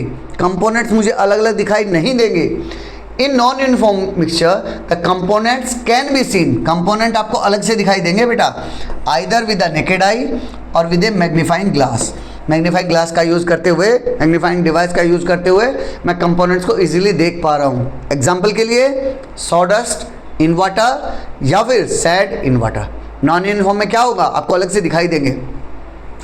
I observed that in some non-uniform mixture such as sawdust in water, जो मैंने example बताया अभी, मैंने observe किया जैसे कि non uniform mixture sawdust वाला जो केस ले रहा है, the sawdust floats वेयरस in the mixture of sand and water. हमने क्या देखा बेटा, सॉडस्ट ऊपर तैर रहा था, लेकिन सैंड वाले केस में सॉडस्ट नीचे सेटल डाउन हो गया। द सैंड सिंक्स, सैंड नीचे सेटल डाउन हो गई। Wonder why that happens. अब उसको लग रहा है ऐसा क्यों होता है। क्वेश्चन समझ पाए? दो केस लिए उसने, दो केस लिए। एक केस था जिसमें पानी में सॉडस्ट डाला हुआ था, लकड़ी का बुरादा, लकड़ी के छोटे छोटे पार्टिकल। तो पार्टिकल कहाँ थे बेटा, ऊपर तैर रहे थे, पानी में नीचे डूबे नहीं थे ना। वेयर सेकंड केस में जब मैंने पानी में मिट्टी डाली तो अब मिट्टी ऊपर नहीं तैर रही थी, मतलब नॉन यूनिफॉर्म ही था, नॉन यूनिफॉर्म सॉल्यूशन था। तो वो कहाँ जाके सेटल हो गई, बिल्कुल नीचे तलहटी में। इधर इसमें ऊपर है, इसमें नीचे है, ऐसा क्यों? बेसिकली अभी वो इस बारे में बात करेगा बेटा, ऐसा क्यों है कि कुछ चीज़ें ऊपर तैरती रहती हैं और कुछ चीज़ें डूब जाती हैं, बिल्कुल नीचे सेटल डाउन हो जाती हैं, ऐसा क्यों? ये डिपेंड करेगा उसकी डेंसिटी के ऊपर। अभी देखते हैं, समझते हैं। वाई डू ऑब्जेक्ट्स फ्लोट और सिंक इन वाटर? कुछ चीज़ें फ्लोट कर जाती हैं, कुछ डूब जाती हैं पानी के अंदर, ऐसा क्यों? You must have observe that some objects float while other sinks in water. आपने देखा होगा बेटा, कुछ चीज़ें तैरती हैं और कुछ डूब जाती हैं। यहाँ देखो बेटा, कई चीज़ें जैसे पेंसिल है, ये प्लास्टिक का वो स्ट्रॉ है, ये ऊपर तैर रहा है, लेकिन कुछ चीज़ें जैसे कि पत्थर, वो पूरा डूब गया है। You may have notice that while washing rice husk particle present in the rice. जब मैंने राइस को धो रहा था तो क्या हुआ, राइस को धोते हुए हस्क पार्टिकल, जो उसका बुरादा था, ऊपर का particle present in the rice float on the surface, वो ऊपर तैरने लगा। While rice sinks to the bottom of the container, और चावल पानी के नीचे चला गया। Why does this happen? ऐसा क्यों हुआ? If you add oil to the water it floats on water. अगर मैं एक पानी के गिलास में तेल डाल दूँ तो जो तेल है बेटा वो ऊपर तैरता रहेगा। ये आपके क्वेश्चन आंसर में भी आएगा, सेम क्वेश्चन, याद रखना। पानी के ऊपर जब मैंने ऑयल डाला तो ऑयल ऊपर तैरता है, क्यों? समझ लीजिए। Generally it is believe that object that float in a liquid, जो चीज़ें फ्लोट करती है जैसे कि पेंसिल या फिर स्ट्रॉ, आर लाइटर, वो हल्की होती हैं, एंड अदर दैट सिंक्स, जो डूब जाते हैं जैसे पत्थर, are heavier than the liquid, जो चीज़ भारी होगी वो नीचे चली जाएगी, जो चीज़ हल्की होगी वो ऊपर तैरती रहेगी। जैसे लकड़ी का बुरादा हल्का होता है तो गिलास में ऊपर तैर रहा था, मिट्टी भारी थी वो सेटल डाउन हो गई। ए wooden stick and an iron rod, उसने क्या किया बेटा, एक लकड़ी की छड़ ले ली और एक आयरन की रॉड ले ली, अलग अलग साइज़ की नहीं, सेम साइज़ की, may be of the same size की लेनी है। Yet the iron rod feel much heavier, आप देखोगे आयरन की बनी हुई रॉड बहुत भारी होगी और लकड़ी वाली हल्की होगी, तो लकड़ी तैर जाएगी और आयरन रॉड डूब जाएगी। When we say that iron is heavier than wood, we are referring to a special property known as density. एक स्पेशल प्रॉपर्टी जिसे हम डेंसिटी बोलेंगे उसके बारे में बात कर रहा है, which describes the heaviness of the object, जो कि हैवीनेस बताएगा चीज़ का कि वो कितनी हैवी है। समझते हैं उसके बारे में। However, the density of a substance is not the only factor that decides whether it will float or sink in a particular liquid. यहाँ तक कुछ बच्चों को लगा होगा कि जब डेंसिटी इतनी इम्पॉर्टेंट है, जब डेंसिटी इतनी इम्पॉर्टेंट है तो सिर्फ और सिर्फ डेंसिटी डिसाइड करती है कि वो तैरेगी या डूब जाएगी। नथिंग लाइक दैट बेटा, डेंसिटी के अलावा दूसरे फैक्टर भी डिसाइड करेंगे कि वो डूबेगी या तैरेगी। लेकिन हाँ, डेंसिटी मैटर करेगी। What is density? Imagine a crowded bus where many people are packed together. कई बार आप दिल्ली वगैरह गए हैं, दिल्ली, बॉम्बे, वहाँ की बसों में ट्रैवल करना, मेट्रो में ट्रैवल करना, एक छोटी सी बोगी है, एक छोटी सी बस है, उसके अंदर सैकड़ों आदमी घुसे हुए हैं, तो वही क्राउडेड बस के बारे में बात कर रहा है, where many people are packed together, बहुत से लोग पैक हो रखे हैं। This is an example of high density. इसका मतलब एक बस में मान लिया 100 लोग हैं तो वो हाईली डेंस पैक बस है। द सेम बस with only a few people, उसी बस में अगर सिर्फ 20 आदमी हैं, सीटें खाली पड़ी हैं, तो वो एग्जाम्पल हो जाएगा बेटा लो डेंसिटी का। आपका वॉल्यूम उतना ही है, बस उतनी बड़ी है। अगर 100 लोग हैं, इतनी बस में 100 लोग हैं तो डेंसिटी ज़्यादा है, उतनी ही बस में सिर्फ 20 ही लोग हैं तो डेंसिटी कम है। अगेन ये एक एग्जाम्पल दे रहा है बेटा फॉरेस्ट का। एक फॉरेस्ट है, similarly a forest where trees grows close to each other, देखो देख रहे हो पेड़ कितनी पास पास हैं, बिल्कुल पास पास हैं, तो वो एक डेंस फॉरेस्ट होगा। But if the trees are far apart, ये ट्रीज दूर दूर हैं, तो ये एग्जाम्पल हो जाएगा बेटा लेस डेंस का। डेंसिटी को फील कर पा रहे हो ना? अगर भीड़ में देखते हो ना, बिल्कुल पास पास सट के खड़ा होना पड़ता है, और अगर खाली है तो आप आराम से 2 सीट पे एक आदमी बैठा है, एक सीट पे अपना बैग रखेगा और एक सीट पे खुद बैठेगा, तो वो लेस डेंस का एग्जाम्पल है। How do scientist define density? Scientist density को कैसे डिफाइन करते हैं? Let us find out. We have learn that matter is anything that possess mass and occupy space. हमने मैटर की डेफिनेशन क्या देखी थी बेटा? जिसके पास कुछ मास होगा और स्पेस होगा। स्पेस मीन्स वॉल्यूम होगा। Density is defined as the mass present in a unit volume of that substance. Density क्या है बेटा? Density is defined as the mass present in the unit volume of that substance. Unit volume का मतलब क्या है बेटा? Unit volume means एक volume मानेंगे हम, 1 लीटर बोल दीजिए, 1 मिलीलीटर बोल दीजिए, उतने वॉल्यूम में कितना मास अवेलेबल होगा। न्यूमेरिकल हम बात करें तो डेंसिटी की डेफिनेशन उसने बता दी बेटा, मास पर, इसका मतलब होता है पर यूनिट, यानी एक वॉल्यूम में। अगर मैं इसको और अच्छे से बोलूं तो मैं ऐसे भी लिख सकता हूं, एक वॉल्यूम में यानी 1 लीटर में कितना मास होगा। जैसे हम लोग बेटा घी और पानी, अगर इसको कोरिलेट करना चाहें, घी को और पानी को, तो मैं क्या करूँगा, 1 लीटर का मेरा बर्तन ले लूँगा, 1 लीटर का बर्तन ले लूँगा, उस 1 लीटर में घी भर दूंगा पूरा ऊपर तक, 1 लीटर में ही कंटेनर में पानी भर दूंगा ऊपर तक। अब मैं इनका वेट करके देखूंगा, तो किसके अंदर मास ज़्यादा होगा, उसी की डेंसिटी ज़्यादा होगी। क्योंकि मैंने क्या किया, वॉल्यूम 1 रखा, वॉल्यूम को हमेशा 1 रखो और उसके बाद बस मास चेक कर लो, जिसका मास ज़्यादा उसका डेंसिटी ज़्यादा। क्यों? क्योंकि डेंसिटी किस पे डिपेंड कर रही है, मास पे, और वॉल्यूम का उल्टा है। यहाँ एक बात बहुत इंपॉर्टेंट है बेटा, इसके बाद वाले जितने भी पॉइंट्स आएंगे ना, जितने भी क्वेश्चंस आएंगे, उसमें आप एक बात ध्यान करना, इस फॉर्मूला से आपको ये बात समझ आ जानी चाहिए कि density is equal to mass per unit volume है, तो density is directly proportional to the mass. अगर किसी चीज का मास ज्यादा होगा तो उसकी डेंसिटी ज्यादा होगी। दूसरा, density is inversely proportional to the volume. Volume का उल्टा होगा।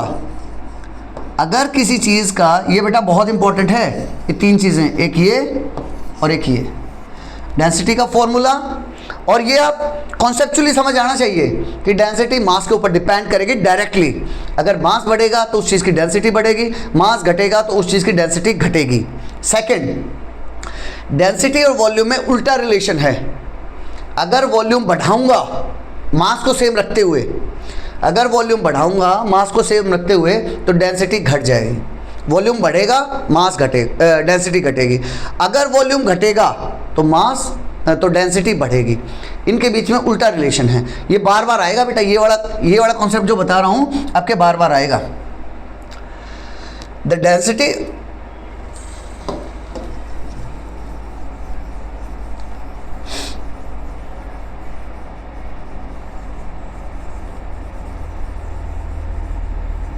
यहां बोल रहा है बेटा,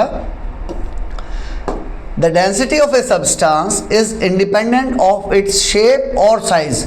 क्या फॉर्मूला में कहीं भी शेप का जिक्र आया क्या, साइज का जिक्र आया क्या? नहीं, सिर्फ और सिर्फ मास और वॉल्यूम आया।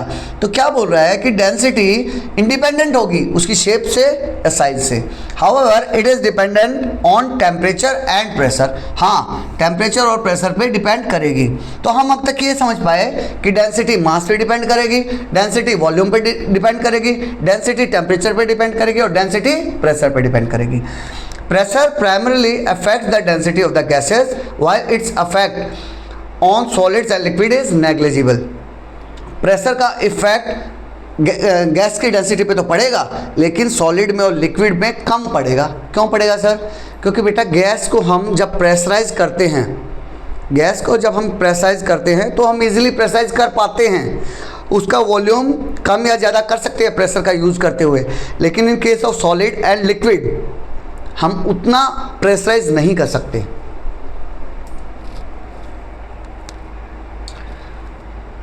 The units in which density is express will depend upon the unit of mass and volume taken.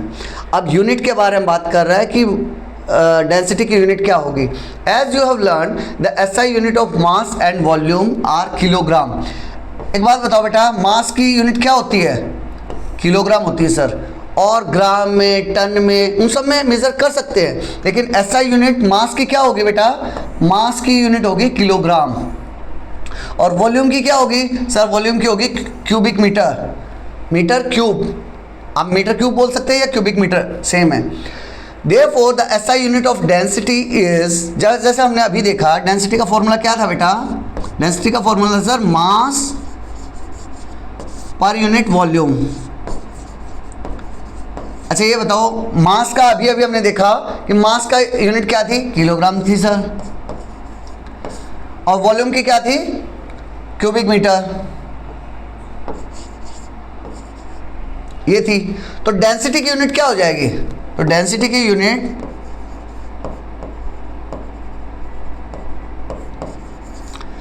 Kilogram per cubic metre नहीं हो जाएगी? वही बता रहा है, डेंसिटी की यूनिट हो जाएगी किलोग्राम पर हर एक क्यूबिक मीटर में।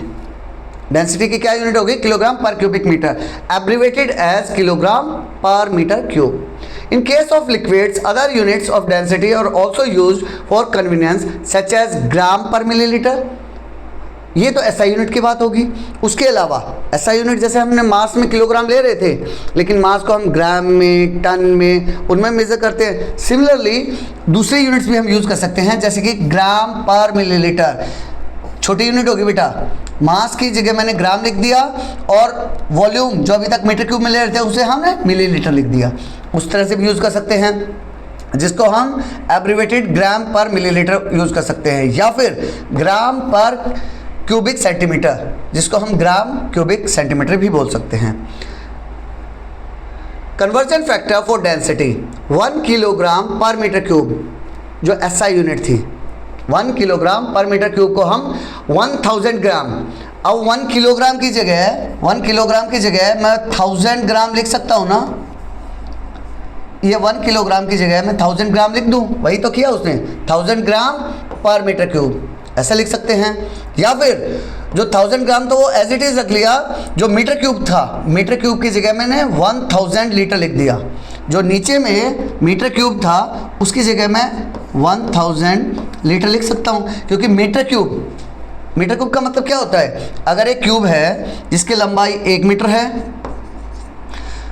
ऊंचाई 1 मीटर है और चौड़ाई भी 1 मीटर है, इस टाइप की क्यूब है बेटा, इस टाइप की क्यूब है जिसकी लंबाई चौड़ाई ऊंचाई तीनों 1-1 मीटर है। अगर इतना बड़ा बॉक्स बनाऊं मैं और उसमें पानी डालूं तो लगभग 1000 लीटर पानी आएगा, लगभग 1000 लीटर पानी आएगा। इसीलिए उसने 1 मीटर क्यूब की जगह उसने 1000 लीटर लिख दिया, कोई डाउट नहीं है। अब मैं क्या करूं, इस 3 जीरो से ये 3 जीरो काट दिया तो ये क्या बन गया, 1 ग्राम डिवाइडेड बाय 1 लीटर, तो 1 ग्राम पर लीटर भी बोल सकता हूँ। अब इस लीटर की जगह 1 ग्राम एज इट इज़ है, देखो 1 ग्राम एज इट इज़ है, इस लीटर की जगह मैं 1000 ml लिख दूँ, कोई दिक्कत नहीं है। 1 लीटर में कितना ml होता है, कितना मिलीलीटर होता है, 1000 मिलीलीटर। तो मैं इस हिसाब से बेटा इसको अलग अलग तरीक़ों से लिख सकता हूँ। अब जो 1000 मिलीलीटर था उसकी जगह 1000 सेंटीमीटर क्यूब लिख दिया। तो ये बेटा बेसिकली कन्वर्जन फैक्टर थे, मैं कैसे एक दूसरे को कन्वर्ज कर सकता हूँ, वही सब इसमें बता रखा है। अब एक नॉर्मल सा क्वेश्चन दिया है, suppose the mass of an aluminium block is 27 gram. एक इस टाइप का ब्लॉक था जिसका वेट था 27 gram and its volume is 10 centimetre cube. 10 centimetre cube, ये कैसे सर? कुछ नहीं बेटा, ये क्यूब थी, इसकी जो ये लंबाई चौड़ाई ऊंचाई तीनों चीज़ें, लेंथ ब्रेड्थ हाइट, तीनों 10 सेंटीमीटर थी।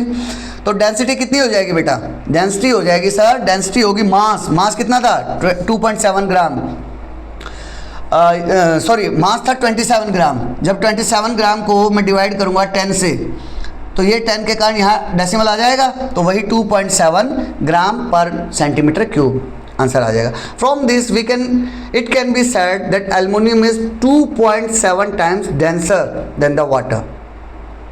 हमने बेटा क्या देखा कि पानी का कितना आ रहा था, 1 ग्राम पर सेंटीमीटर क्यूब था, और इसका एल्युमिनियम का कितना आया 2.7।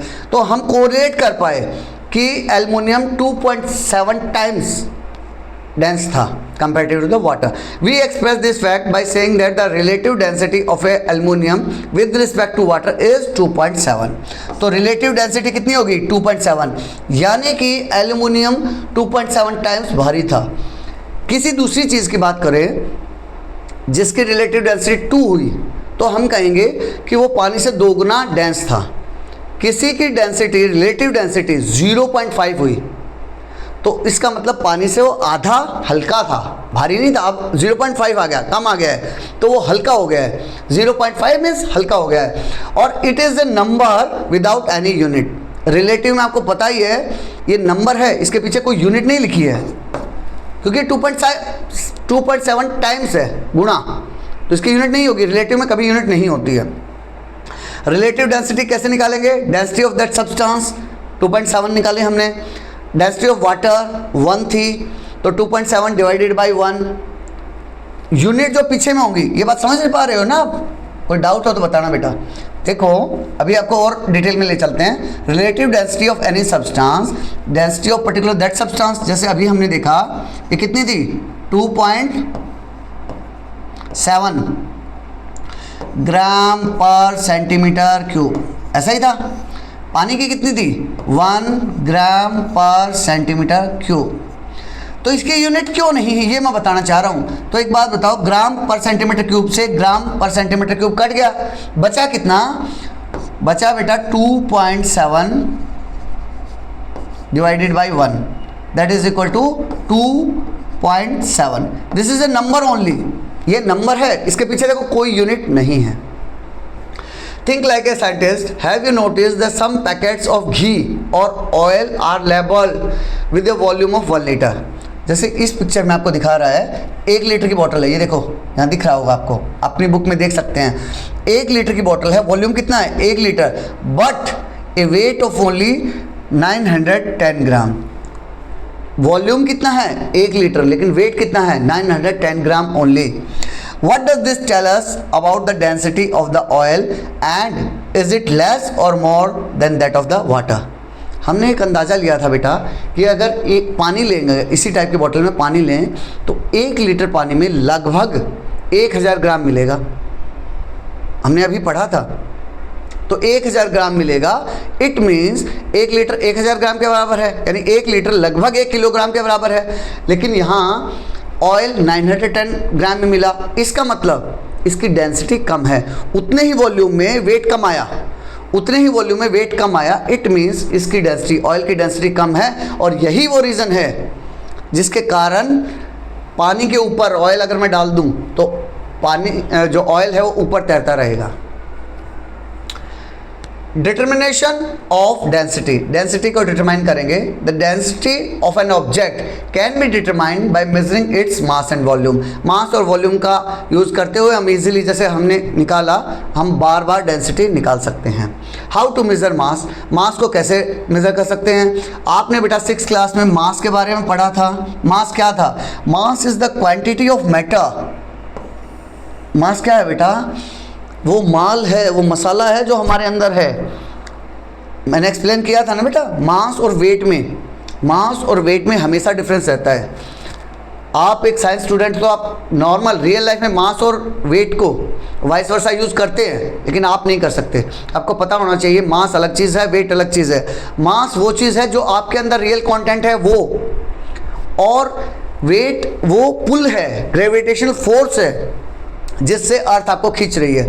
तो वेट हमेशा ज़्यादा होगा, मास कम होगा इन केस ऑफ अर्थ। जैसे मैं बात करूं, मान लिया मेरा वेट 60 kg है, मेरा वेट 60 kg है, तो 60 न्यूटन से अर्थ मेरे को खींच रही है, और उसका मतलब 10 से डिवाइड कर दीजिए, 10 से डिवाइड कर दीजिए, मीन्स मेरा वेट, मेरा मास सिर्फ 6 किलोग्राम है।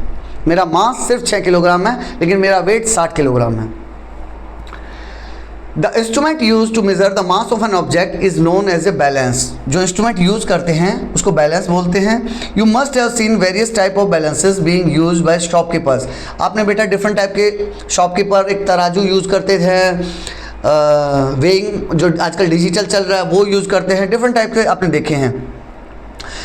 Here we are using a digital weighing balance। यहाँ एक डिजिटल टाइप का weighing balance यूज कर रहे हैं to measure the mass. You learnt in chapter exploring forces that on earth weight and mass are closely related. weight और mass closely related हैं, लेकिन इनमें हल्का सा फ़र्क होता है, वो आपको पता होना चाहिए। You may measure the mass by doing the following activity। इस एक्टिविटी के थ्रू, एक्टिविटी 9.3 के थ्रू वो बेटा मास मेज़र करना सिखाएगा। एक डिजिटल वेइंग बैलेंस लिया है। आज अभी के बच्चे बहुत स्मार्ट हैं, इसको बहुत इजीली ऑपरेट भी कर सकते हैं। अर्ली टाइम्स में बेटा वेट करने का तरीका अलग था, अभी ये डिजिटल वेइंग मशीन आ गई है। Switch on the digital weighing machine, इसको ऑन कर दो। Observe the initial reading on the digital weighing machine display. Display के ऊपर मेजर करो, देखो उसको कि कितना है। It should show a zero reading. इसको जीरो दिखाना चाहिए क्योंकि अभी हमने इसमें कुछ रखा नहीं है। If not then we must bring it to zero by pressing the tare or reset button. अगर ये जीरो नहीं दिखा रही है, कुछ कम दिखा रही है, कुछ ज़्यादा दिखा रही है, तो आप टेयर या फिर रीसेट बटन को आप क्लिक करोगे जिससे वो जीरो हो जाएगा।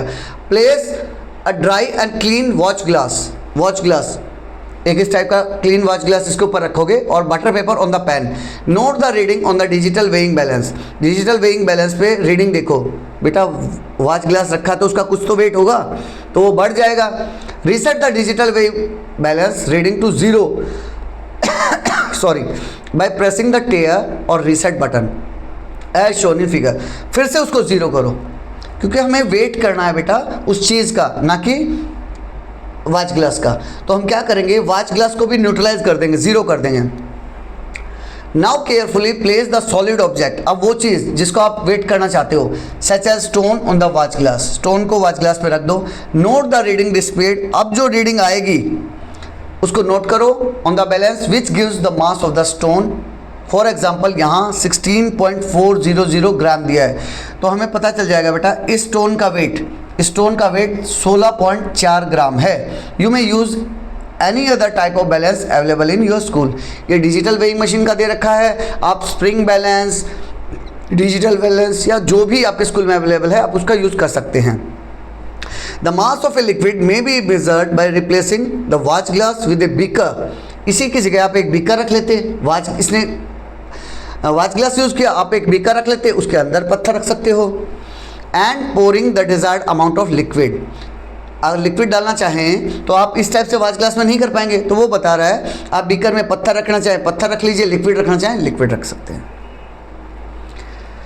इस स्टेप फर्दर एक दूसरे टाइप का वो दिखा रहा है बेटा, जो तराजू वाला मैं बात कर रहा था ये उस टाइप का है। As mentioned in chapter 5 the words mass and weight are often use interchangeably in everyday language. Day to day life में मास को और वेट को हम इंटरचेंजेबली यूज़ कर सकते हैं। भाई तेरा कितना मास है, तेरा कितना वेट है, हम बोल देते हैं, लेकिन अब नहीं। But they have different meaning in science, science में उनके अलग अलग मीनिंग है, which can sometimes cause confusion, जिससे कन्फ्यूजन हो सकता है। Mass is the quantity of the matter, matter की वो क्वांटिटी है जो उसके अंदर प्रेजेंट है बेटा। Its units are gram and kilogram, mass की यूनिट होगी ग्राम और kilogram. On the other hand weight is the force, weight force है। सर हम तो किलोग्राम और ग्राम बोलते हैं वेट में, नहीं बेटा, साइंटिफिक लैंग्वेज में अगर आप वेट की बात करोगे तो आप न्यूटन में बोलोगे। रियल लाइफ में आप ग्राम किलोग्राम बोल देते हो, वो अलग चीज़ है, लेकिन साइंस की लैंग्वेज में वेट का एक फोर्स है, तो उसे आप न्यूटन में बोलना चाहिए। By which the earth attracts an object, earth जिसको ऑब्जेक्ट को अट्रैक्ट कर रही है towards itself. Two pan balances itself and it is measured in newtons, ये न्यूटन में मेजर किया जाता है बेटा। Most balances actually measure weight, अधिकतर बैलेंस, स्प्रिंग बैलेंस लगा लो, वो सब क्या है बेटा, वेट मेजर करते हैं, ना कि मास।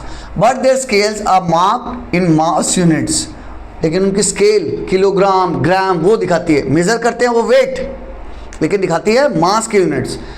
सो they show values in gram or kilograms, इसीलिए उसके ग्राम और किलोग्राम में रिजल्ट दिखाते हैं। अब आता है how to measure volume. A tetra pack says it contains 200 ml butter milk. ये छाछ का आपने पैकेट देखा होगा बेटा, ये छाछ लिखा हुआ है गुजराती लैंग्वेज में। इसमें क्या है बेटा, आपने देखा होगा कि इसका कितना वेट है, 200 ml। तो क्या वेट है या वॉल्यूम है, यहाँ आपको एक डिफ्रेंशिएशन बता रहा है। A tetra pack says it contains 200 ml butter milk, इसके अंदर 200 ml छाछ है। What does that mean? You learn in curiosity grade 6 that volume is the space occupied by an object. Volume क्या है, वो स्पेस है बेटा। ये क्यूब की फॉर्म में है, ये क्यूब की फॉर्म में है, ध्यान से देखो इसको, क्यूब की फॉर्म में, तो ये जो स्पेस को ऑक्यूपाई किए हुए है, जो इसके अंदर का स्पेस है, ये वॉल्यूम है। Volume is the space occupied by an object. Volume वो स्पेस है जो ऑक्यूपाई कर रखा है उस ऑब्जेक्ट ने। You also know that the SI unit of volume is cubic metre. Volume की यूनिट क्या होगी बेटा, क्यूबिक मीटर, मीटर क्यूब, जिसको हम मीटर क्यूब इस टाइप से दिखाते हैं। मीटर का क्यूब, मीटर का क्यूब क्यों दिखाते हैं बेटा, 1 मीटर लंबा, 1 मीटर चौड़ा और 1 मीटर ऊंचा, इस टाइप से अगर कोई क्यूब है इस टाइप से उसको दिखाते हैं। It is the volume of the cube whose each side is 1 metre, जिसकी हर एक साइड 1 मीटर है। Volume of smaller units is conveniently express in a decimetre. अगर इतना बड़ा क्यूब नहीं है, मेरे पास छोटे छोटे क्यूब है, तो मैं उसको डेसीमीटर क्यूब में भी दिखा सकता हूँ। 1 डेसीमीटर लंबा, 1 डेसीमीटर चौड़ा और 1 डेसीमीटर ऊंचा। और सेंटीमीटर क्यूब, या फिर मैं और छोटा चीज़ है तो 1 सेंटीमीटर लंबा, 1 सेंटीमीटर चौड़ा और 1 सेंटीमीटर ऊंचा, इस टाइप से वो क्यूब बना सकता हूँ बेटा। ठीक है। 1 centimetre cube is also written as 1 cc, centimetre cube, centimetre cube.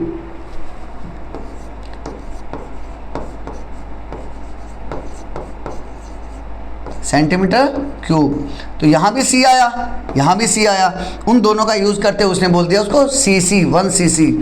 Volume of liquid is express in litre, litre में कर सकते हो, which is equivalent to 1 decimetre cube. अगर 1 लीटर कोई सब्सटेंस है तो वो इसका मतलब क्या हुआ बेटा, उसकी जो वॉल्यूम होगा 1 डेसीमीटर लंबा, 1 डेसीमीटर चौड़ा और 1 डेसीमीटर ही ऊंचा। तो 1 लीटर बराबर है 1 decimetre cube. A commonly use submultiple of a litre is millilitre.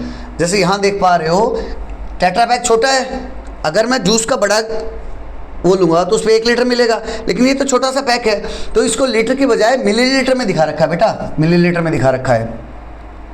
A commonly use submultiple of a litre is millilitre which is equivalent to 1 centimetre cube. अगर 1 centimetre लंबा, 1 centimetre चौड़ा, 1 centimetre ऊंचा मैं चीज़ लूँगा तो वो 1 millilitre के बराबर हो जाएगी। One of the common apparatus used to measure the volume of liquid is a measuring cylinder. Chemistry lab में देखने को मिलता है, रियल लाइफ में ये चीज़ें कम देखने को मिलेंगी, लैबोरेटरी में जाओगे तो आपको ये चीज़ें ज़्यादा देखने को मिलेंगी।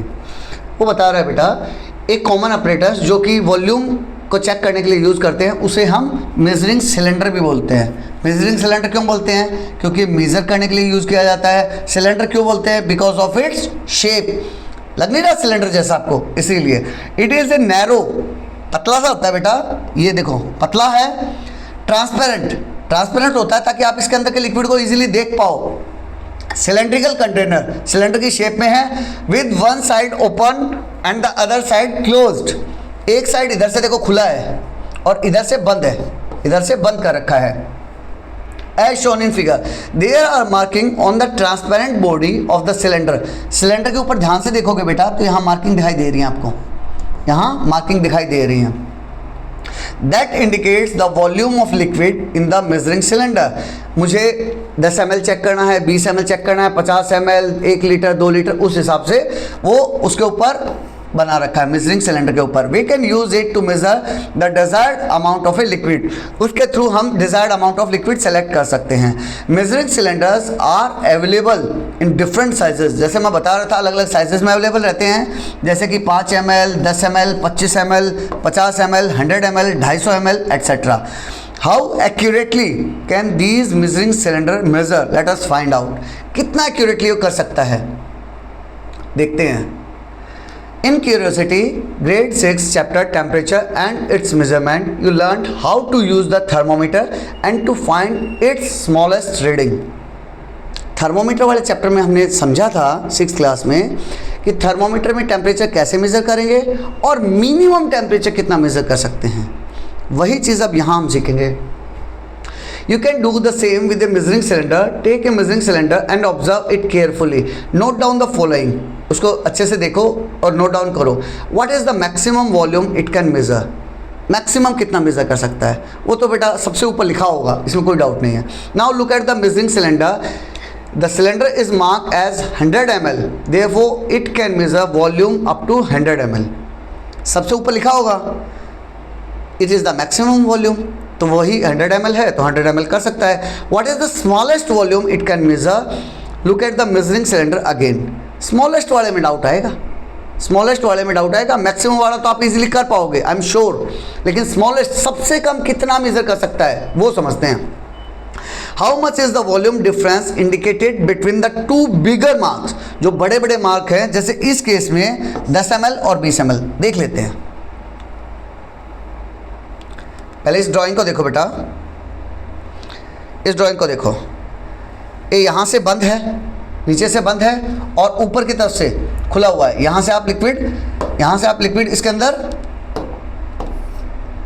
यहाँ से आप इसके अंदर लिक्विड डाल सकते हो इजीली। अब मैंने पूछा कि मैक्सिमम कितना मेजर कर सकता है।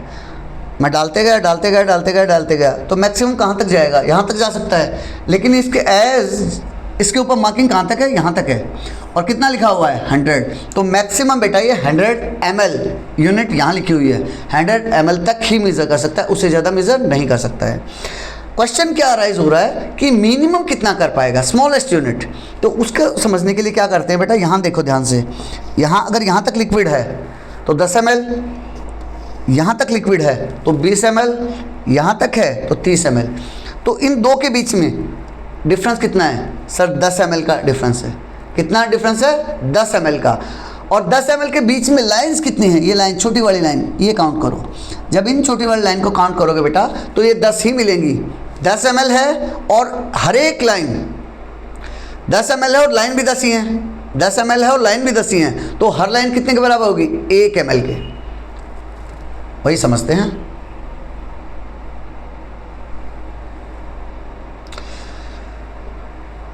The smallest volume that the measuring cylinder can read is 1 ml।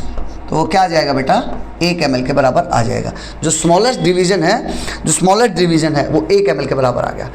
हमने अभी कैलकुलेट किया। For the measuring cylinder shown in figure the volume difference indicated between 10 ml 20 ml और between 40 ml and 50 ml is कितना है? 10 ml है। और number of division कितने हैं? Number of division between these marks is 10। तो 10 ml है और डिवीजन कितने हैं? 10। तो 10 को 10 से डिवाइड करेंगे तो आंसर कितना आ जाएगा? 1 ml। तो इसीलिए मैंने लिखा smaller division is 1 ml। That is the smallest value that this measuring cylinder can read is 1 ml only. The smallest volume that a measuring cylinder can measure depends on the capacity of the measuring cylinder. वो capacity of the measuring cylinder के ऊपर depend करेगी। Usually it is 0.1 ml. In smaller measuring cylinder, जैसे यहाँ हमने देखा 1 ml मिला, लेकिन उसी की जगह अगर हम 5 ml 10 ml का ले रहे होंगे तो वहाँ आपको 0.1 ml मिलेगा। It is 1 ml। जैसे यहाँ देख रहे हो, यहाँ 1 ml है 100 ml वाले में, और अगर 10 ml का 25 ml का लेंगे तो वहाँ आपको स्मॉलेस्ट यूनिट मिलेगी 0.1 ml। जितना छोटा हो जाएगा बेटा उतनी ही यूनिट भी हमारी छोटी हो जाएगी। जो स्मॉलेस्ट यूनिट है वो हमारी छोटी हो जाएगी। 2 ml, और अगर आप बड़ा लोगे तो 250 ml बड़ा लोगे तो आपको यूनिट मिलेगी 2 ml एंड 5 ml मिलेगी 500 मिलीलीटर वाले। मीन्स बेसिकली सिर्फ रटने की ज़रूरत नहीं है, इसमें कुछ भी रटने की ज़रूरत नहीं है। जितना बड़ा कंटेनर लोगे स्मॉलेस्ट यूनिट उतनी ही बड़ी हो जाएगी। जितना बारीकी से नापना चाह रहे हो तो आपको छोटा कंटेनर लेना पड़ेगा। सिंपल सी भाषा ये है बेटा, ठीक है।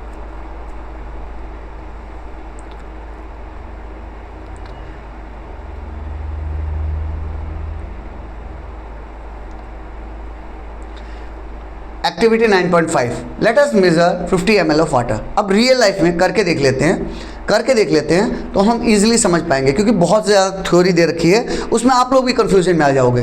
मैं पढ़ूंगा 50 ml में 5 ml, उसमें 2 ml, आप लोग कन्फ्यूजन में आ जाओगे। तो बेटर हम इसको कर लेते हैं। Let us measure 50 ml of water. Place a clean dry measuring cylinder on a flat surface. एक फ्लैट सरफेस पे मेजरिंग सिलेंडर को रख लीजिए। Pour water slowly into the measuring cylinder up to the required mark as shown in figure 9.17। 9.17 में जैसा दिया है बेटा उसको मार्क तक डाल लीजिए। If required, adjust the level of water in the measuring cylinder by adding or removing a small amount of water using a dropper। पहले एक बार इमेज देख लेते हैं बेटा। ये देखो, आप इस तरह से 9.17 में दे रखा है, इस तरह से आप डाल लो जहाँ तक आप मेज़र करना चाहते हो उस तक। इन केस आपको लग रहा है पानी थोड़ा कम रह गया या पानी थोड़ा ज़्यादा चला गया, तो एक ड्रॉपर का यूज़ कर लो। आप उसमें से निकाल भी सकते हो। उसमें थोड़ा थोड़ा पानी, ड्रॉपर का यूज़ किस लिए किया? ताकि थोड़ा थोड़ा पानी आप उसमें डाल पाओ, इसलिए वो डाल रहे हैं। On careful observation, you will notice that the water inside the measuring cylinder forms a curved surface। यहाँ important line है। जब देखो ये ट्रांसपेरेंट है तो हम इसमें आर पार देख पाते हैं। जब हम आर पार देख पाते हैं तो वो बोल रहा है, जब मैंने इसको ध्यान से देखा तो मेजरिंग सिलेंडर के अंदर एक कर्व सरफेस बना रहा था। पानी इस टाइप से एक कर्व सरफेस बना रहा था, एक प्लेन नहीं था, एक कर्व सरफेस बना रहा था। This curve surface is called the meniscus. इसको मेनिस्कस बोला गया। Read the mark on the measuring cylinder that coincide with the bottom of the meniscus for water और अदर कलरलेस लिक्विड। अगर पानी होगा या फिर कोई दूसरा कलरलेस लिक्विड होगा तो हम क्या देखेंगे? मेनिस्कस का बॉटम पार्ट देखेंगे। मैं डिटेल में बताता हूँ, थोड़ा समझना एक बार। मान लो बेटा ये मेरा सिलेंडर का अपर मोस्ट पोर्शन है, ये वाला पोर्शन जहाँ तक लिक्विड है, तो होता क्या है, जब हम उसके अंदर लिक्विड डालते हैं तो आप लोगों को एक फीलिंग आ रही होगी कि लिक्विड इस टाइप से होता है। लिक्विड इस टाइप से नहीं होता है। लिक्विड एक इस टाइप से 3D,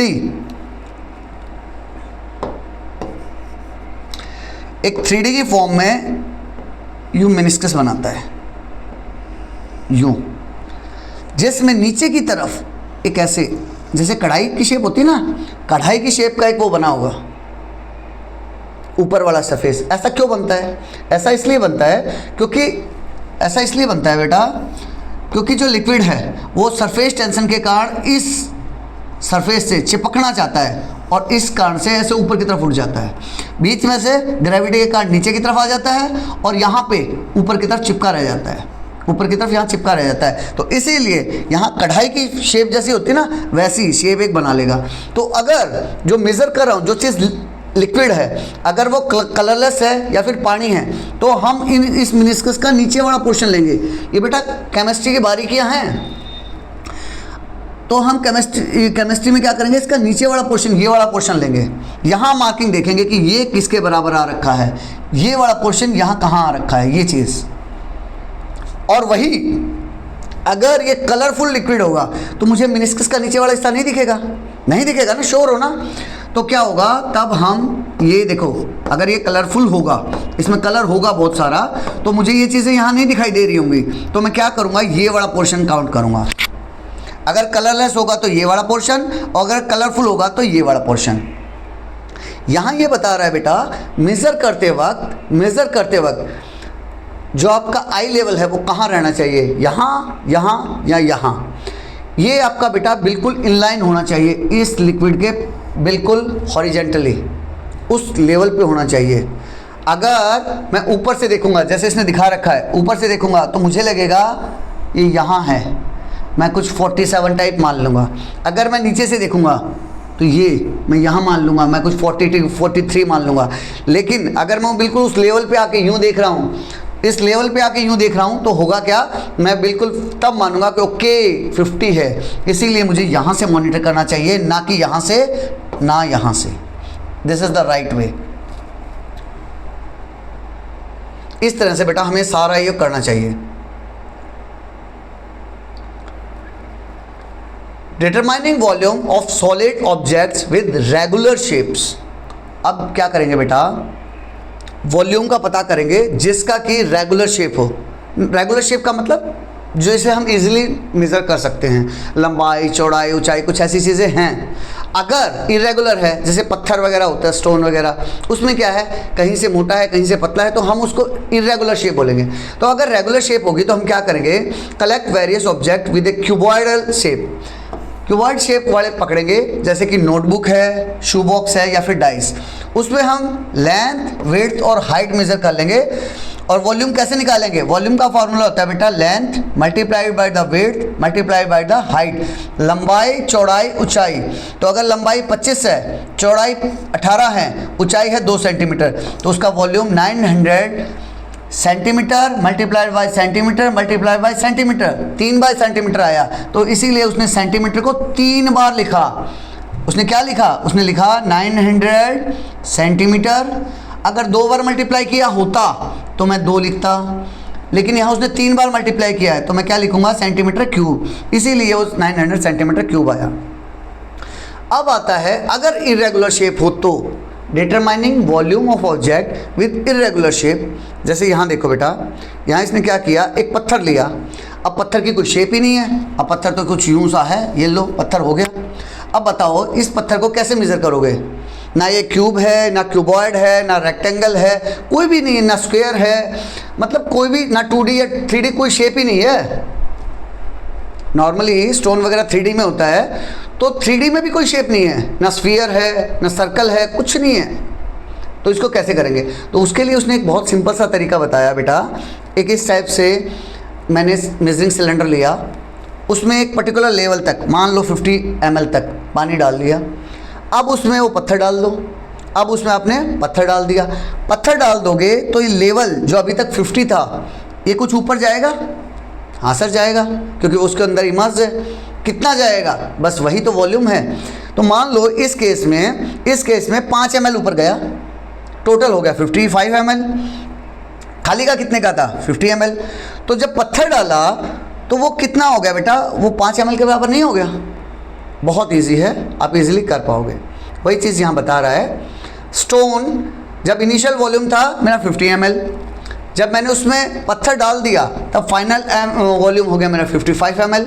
तो 55 माइनस 50, तो मेरा वॉल्यूम कितना आ गया 5 ml आ गया। मेरा volume of the water displace, पानी कितना डिस्प्लेस किया उसने 5 ml डिस्प्लेस किया। कैसे निकला, B माइनस ए, B में से A को माइनस कर दिया। अब इस 5 ml को वॉल्यूम में कन्वर्ट करने के लिए उसने क्या किया, मिलीलीटर की जगह सेंटीमीटर क्यूब कर दिया। हम ऑलरेडी डिस्कस कर चुके हैं। तो 5 सेंटीमीटर क्यूब उसका वॉल्यूम आ गया।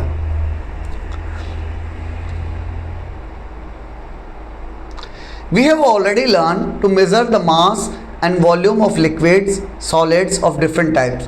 These quantities can be used to calculate the density of the object or the substance. हम मास और वॉल्यूम कैलकुलेट करना सीख चुके हैं, अब उन्हीं का यूज़ करते हुए हम डेंसिटी कैलकुलेट कर सकते हैं। Let us calculate the density. तो डेंसिटी क्या होगी बेटा, फॉर्मूला क्या था डेंसिटी का, मास पर यूनिट वॉल्यूम। और जैसे अभी हमने देखा था उसका मास कितना आया था बेटा 16.400 ग्राम। उस पत्थर का हमने वेइंग स्केल पे जब रखा था तो 16.400 ग्राम आया था। तो मास को जब हमने यहाँ वॉल्यूम कैलकुलेट किया, वॉल्यूम आया 5 सेंटीमीटर क्यूब। डिवाइड करेंगे तो डेंसिटी कितनी आ गई, उस स्टोन की डेंसिटी आ गई 3.28 ग्राम पर सेंटीमीटर क्यूब। अच्छा ये बताओ पानी की डेंसिटी कितनी हमने अंदाजा लगाया था, 1 ग्राम पर सेंटीमीटर क्यूब। तो ये बताओ स्टोन की डेंसिटी ज़्यादा है या पानी की डेंसिटी ज़्यादा है, सर स्टोन की डेंसिटी ज़्यादा है। तो जिस चीज़ की डेंसिटी ज़्यादा होगी वो डूबेगा या तैरेगा, सर डूब जाएगा। तो स्टोन इसीलिए पानी में डूब जाता है।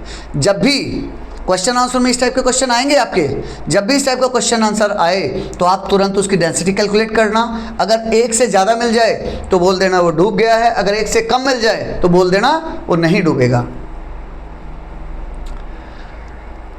लेट अस डिग डीपर, आओ और गहरा खोदते हैं। किसको खोदेंगे, अर्थ को खोदते हैं, हमारी अर्थ, प्यारी अर्थ को खोद के देखते हैं कि क्या क्या है इसके अंदर। Did you know that our planet earth is composed of several layers, क्या आप जानते हो हमारी अर्थ कई लेयर से मिलकर बनी है। सच एज क्रस्ट, जैसे बेटा सबसे ऊपर वाला हिस्सा, ये वाला हिस्सा जो देख पा रहे हो ना, जिसे हम टच कर पाते हैं, जिसके ऊपर हम खड़े हैं, उसे क्या बोलते हैं बेटा, क्रस्ट, सबसे ऊपर वाला पोर्शन। उसके बाद अपर मेंटल, बेसिकली बेटा ये 2 लेयर, जो ये 2 लेयर देख पा रहे हो ना, इसे मेंटल बोलते हैं। 2 पार्ट में डिवाइड कर दिया, upper mantle and lower mental. तो मोटे तौर पे क्रस्ट, उसके बाद अपर मेंटल, फिर लोअर मेंटल। उसके बाद फिर अंदर में कोर है, कोर को भी 2 पार्ट में डिवाइड कर दिया। कोर को भी, ये देखो दोनों कोर हैं, कोर को भी 2 पार्ट में डिवाइड कर दिया, outer core and inner core. अगर सिंपल लैंग्वेज में कहूँ, अगर मैं अर्थ को ध्यान से देखूँ तो एक कोर मिलेगी बीचों बीच, उसके ऊपर क्रस्ट होगा, और सॉरी मेंटल होगा, और सबसे ऊपर क्रस्ट होगा, पतली सी लेयर। ये 3 लेयर हैं। तो क्रस्ट तो ठीक है, क्रस्ट ठीक है। मेंटल को उसने 2 पार्ट में डिवाइड कर दिया, upper mantle and lower mental. Similarly core को उसने 2 पार्ट में डिवाइड कर दिया, outer core and inner core. तो टोटल मिला के यहाँ कितनी लेयर बन गई बेटा, 5 लेयर बन गई। याद कर पाओगे ना easily. Each with its particular range of density, हर एक की डेंसिटी अलग अलग है। सिर्फ डेंसिटी अलग अलग क्यों है, डेंसिटी अलग अलग क्यों है। The outermost layer called the crust is the lightest, सबसे हल्की है। क्यों, क्योंकि उसके ऊपर कोई बोझ ही नहीं है, वो सबसे बाहर है। उसके क्या है बेटा, lightest. And the density of the different layer increases as we move toward the centre.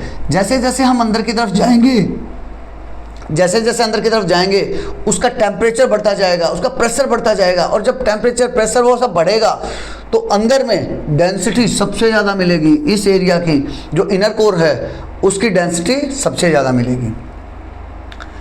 As one moves deeper into the earth, both the pressure and the temperature rises significantly. तेजी से चेंज होगा बेटा, क्या, pressure भी और temperature भी। Feel भी कर सकते हैं बीच वाली चीज़। अब ये देखो बीच वाली चीज़, इसका भी बोझ उठाए हुए है, इसका भी बोझ उठाए हुए है, और इसका भी बोझ, सभी चारों लेयर्स का बोझ उठाए हुए हैं। तो सोचो उसके ऊपर कितना प्रेशर आ गया है, कितनी बेचारी दबी हुई है। वही चीज़ है, उसके ऊपर प्रेशर भी, और जब प्रेशर बढ़ रहा है तो टेम्परेचर भी बढ़ रहा है। इसीलिए तो अंदर में मोल्टन स्टेट में मिलता है हमें पिघला हुआ, यहाँ पिघला हुआ दिखता है, क्योंकि यहाँ टेम्परेचर भी बहुत ज़्यादा है और प्रेशर भी बहुत ज़्यादा है, making the material heavier and more compact. जितना पास पास होगा, जैसे हमने फर्स्ट एग्जाम्पल बस वाला लिया था, जितना हम पास पास खड़े थे उतनी ही डेंसिटी ज़्यादा थी। तो इसीलिए बेटा अंदर में डेंसिटी सबसे ज़्यादा होगी, बाहर में डेंसिटी सबसे कम होगी, because of the pressure and the temperature. Ever heard of, क्या कभी सुना है इसके बारे में? In ancient times before large ship were invented, पुराने टाइम की बात कर रहा है बेटा, उससे पहले जब लार्ज शिप्स नहीं बनी थी, पीपल यूज बैम्बू, लोग इस टाइप से बेटा बैम्बू स्टिक्स का यूज़ करते थे, बैम्बू एंड वुडन लॉग्स, और लकड़ी के गुटके यूज़ करते थे to travel across rivers and sea. इस हिसाब से बेटा वो लकड़ी के जो बैम्बू वगैरह होते थे या वुडन लॉग्स होते थे, उनको ये देखो इस टाइप से रस्सियों का यूज़ करके ऐसे बांध लेते थे, बांध के और एक दूसरी लकड़ी से उसको पुश करते थे। Bamboo was use because it is light. यहाँ बैम्बू को किस लिए बता रहा है बेटा? डेंसिटी को फील कराने के लिए। कौन सी चीज़ तैरेगी जिसकी डेंसिटी कम होगी? पानी से डेंसिटी कम होगी तो वो तैरेगी, और डेंसिटी कब होगी? अगर वो हल्का होगा। तो बैम्बू कैसा था? हल्का था, होलो था, अंदर से होलो था। होलो का फ़ायदा क्या होगा बेटा? जब वो अंदर से होलो होगा तो उसका वॉल्यूम बढ़ जाएगा, और हमने देखा था डेंसिटी और वॉल्यूम, अगर वॉल्यूम बढ़ जाएगा तो डेंसिटी घट जाएगी, इसीलिए होलो था। And floats easily on water, और पानी पे तैर पाता था। People tied bamboo poles together to make rafts. तो लोग क्या करते थे? बैम्बू को बांध लेते इस तरह से और राफ्ट्स वगैरह बनाते थे, या फिर स्मॉल बोट बनाते थे फिशिंग के लिए, ट्रेडिंग के लिए, and crossing water bodies. Wooden log specially from strong trees were either होलोड। अगर वुडन लॉग का यूज़ करते थे और उसको नाव बनानी थी तो वो क्या करते थे? उसको होलो बना लेते थे, अंदर से होल बना लेते थे। किस लिए? ताकि उसका वॉल्यूम बढ़ जाए। तो क्या सर उस टाइम में उन लोगों को पता था डेंसिटी के बारे में? बेटा नहीं भी पता था तो उनको प्रैक्टिकल इम्प्लीकेशंस पता थे, और साइंस को पढ़ने का मज़ा तभी है जब आप उसको रियल लाइफ में इम्प्लीमेंट कर पाओ। These simple boats made from locally available materials were important for moving around and connecting different places. ये बहुत important थी कनेक्ट करने के लिए। Even today, similar traditional boats made of bamboo or wood are used in some region. कुछ reason में अभी तक यूज़ हो रही है, not just for transport but also as tourist attractions. सिर्फ ट्रांसपोर्टेशन के लिए नहीं। अब मुझे लग रहा है अरे यार इस टाइप से बैम्बू से कर सकते हैं क्या? तो अगर मैं उस एरिया में जाऊं तो वहाँ एज ए टूरिस्ट मुझे बहुत अच्छा लगेगा, तो इसीलिए भी आजकल ये यूज़ हो रही हैं। Next is effect of temperature on the density. Temperature का डेंसिटी के ऊपर क्या फ़र्क पड़ेगा? Generally the density of a substance decreases with heating. हम क्या देख रहे हैं बेटा? नॉर्मल उस केस में डेंसिटी सब्सटेंस की डिक्रीज़ होती है जैसे जैसे हम हीट करेंगे। सर वो कैसे? फील भी कर सकते हैं। अगर मान लिया ये लिक्विड है बेटा, मैंने इसको गर्म किया, तो गर्म करूँगा तो क्या होगा? इसका इंटरमोलिकुलर डिस्टेंस, इनके मॉलिक्यूल्स के बीच का डिस्टेंस बढ़ेगा, और ये तेज़ी से रैंडमली इधर उधर मूव करेंगे, और कुछ जब टेम्परेचर बहुत ज़्यादा बढ़ जाएगा तो कुछ तो पूरा इवोपरेट भी हो जाएंगे। जब इवोपरेट हो जाएंगे तो उसका वॉल्यूम बढ़ जाएगा, और वॉल्यूम बढ़ जाएगा, अगर वॉल्यूम बढ़ा तो वॉल्यूम और डेंसिटी में क्या रिलेशन है? वॉल्यूम डेंसिटी का इन्वर्सली प्रोपोर्शनल है। वॉल्यूम बढ़ेगा, डेंसिटी घट जाएगी, वही बता रहा हूँ। And increases with the cooling. This can be explain on the basis of what you have learn in chapter particulate nature of matter. Particulate nature of matter में हमने पढ़ा भी था, एज टेम्परेचर इंक्रीजेज, जैसे जैसे टेम्परेचर बढ़ेगा, जो मैंने अभी एक्सप्लेन किया, the particles of the substance, जो पार्टिकल्स होंगे टेंड टू मूव अवे, वो दूर दूर मूव करना चाहेंगे, एंड स्प्रेड, और फैल जाएंगे, जैसे मैंने वेपर का एग्जांपल दिया। This results in the increase in the volume, जिससे कि वॉल्यूम बढ़ जाएगा, but there is no change in the mass में कोई चेंज नहीं हुआ, वॉल्यूम बढ़ गया। तो डेंसिटी क्या थी हमारी? मास पर यूनिट वॉल्यूम थी। मास मेरा सेम है, वॉल्यूम बढ़ गया है। जब वॉल्यूम बढ़ गया है तो डेंसिटी ऑटोमेटिक घट जाएगी। इसीलिए upon heating the volume increases and the density decreases, तो डेंसिटी घट जाएगी। This explains why hot air move up. यही रीज़न है कि गर्म हवा ऊपर की तरफ जाती है। गर्म हवा ऊपर की तरफ क्यों जाती है? क्योंकि वॉल्यूम बढ़ जाता है। It is less dense then the cool air around it, क्योंकि ये कम डेंस है, कम डेंस है तो ऊपर जा रही है। The hot air balloon works on the same principle. जो हॉट एयर बैलून जो एक ऐसे गेम टाइप यूज़ किया जाता है, वो भी इसी प्रिंसिपल पे काम करता है, क्योंकि उसके अंदर गर्म हवा डाल दी जाती है। Next is effect of pressure on density. बेटा हमने पहले डेंसिटी को समझा, डेंसिटी के बाद हमने समझा कि डेंसिटी के ऊपर प्रेशर का टेम्परेचर का क्या इफेक्ट आएगा। डेंसिटी के ऊपर टेम्परेचर का क्या इफेक्ट आएगा। टेम्परेचर में हमने देखा जैसे जैसे टेम्परेचर बढ़ा रहे थे तो डेंसिटी घट रही थी। अब हम समझेंगे डेंसिटी के ऊपर प्रेशर का क्या इफेक्ट आएगा।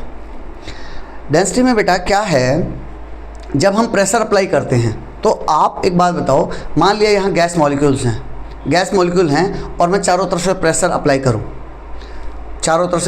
करूँ, तो क्या होगा, गैस मॉलिक्यूल पास आ जाएंगे, और जैसे ही पास आ जाएंगे, जितना पास आ जाएंगे, बस वाला एग्जांपल याद करो, जितना पास आ जाएंगे तो उनकी डेंसिटी बढ़ जाएगी।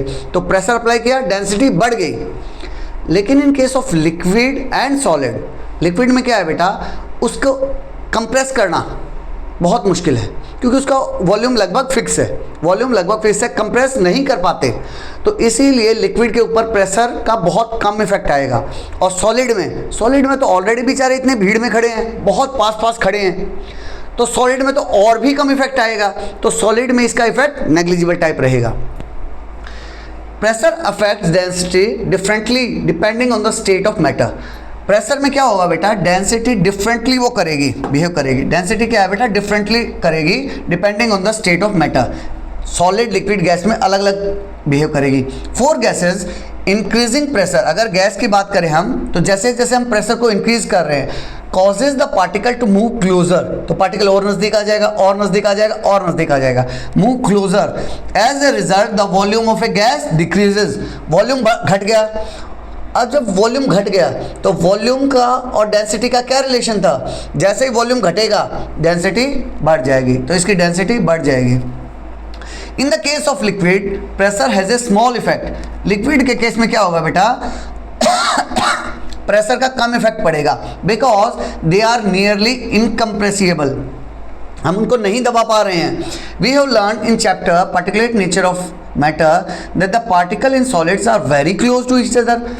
हमने लास्ट चैप्टर में पढ़ा था कि सॉलिड में तो ऑलरेडी बहुत नज़दीक है। So how is the density of the solid affected, तो सॉलिड की डेंसिटी पे क्या फ़र्क पड़ेगा, व्हेन प्रेशर इज़ अप्लाइड। जब प्रेशर को अप्लाई करेंगे बेटा तो वो ऑलरेडी बहुत पास खड़े हैं और नहीं दबा पाएंगे। Solids are even less affected by pressure than liquid and changes in their density are usually negligible. तो सॉलिड के केस में प्रेशर का ना के बराबर इफेक्ट पड़ेगा, लिक्विड में थोड़ा सा पड़ेगा। हाँ, गैस में जैसे जैसे हम प्रेशर बढ़ाएंगे डेंसिटी भी बढ़ेगी। एवर हर्ड ऑफ, क्या आपने सुना है, why does ice float on the water. एक बहुत ही बढ़िया पॉइंट बता रहा है कि आइस वाटर के ऊपर फ्लोट क्यों करती है।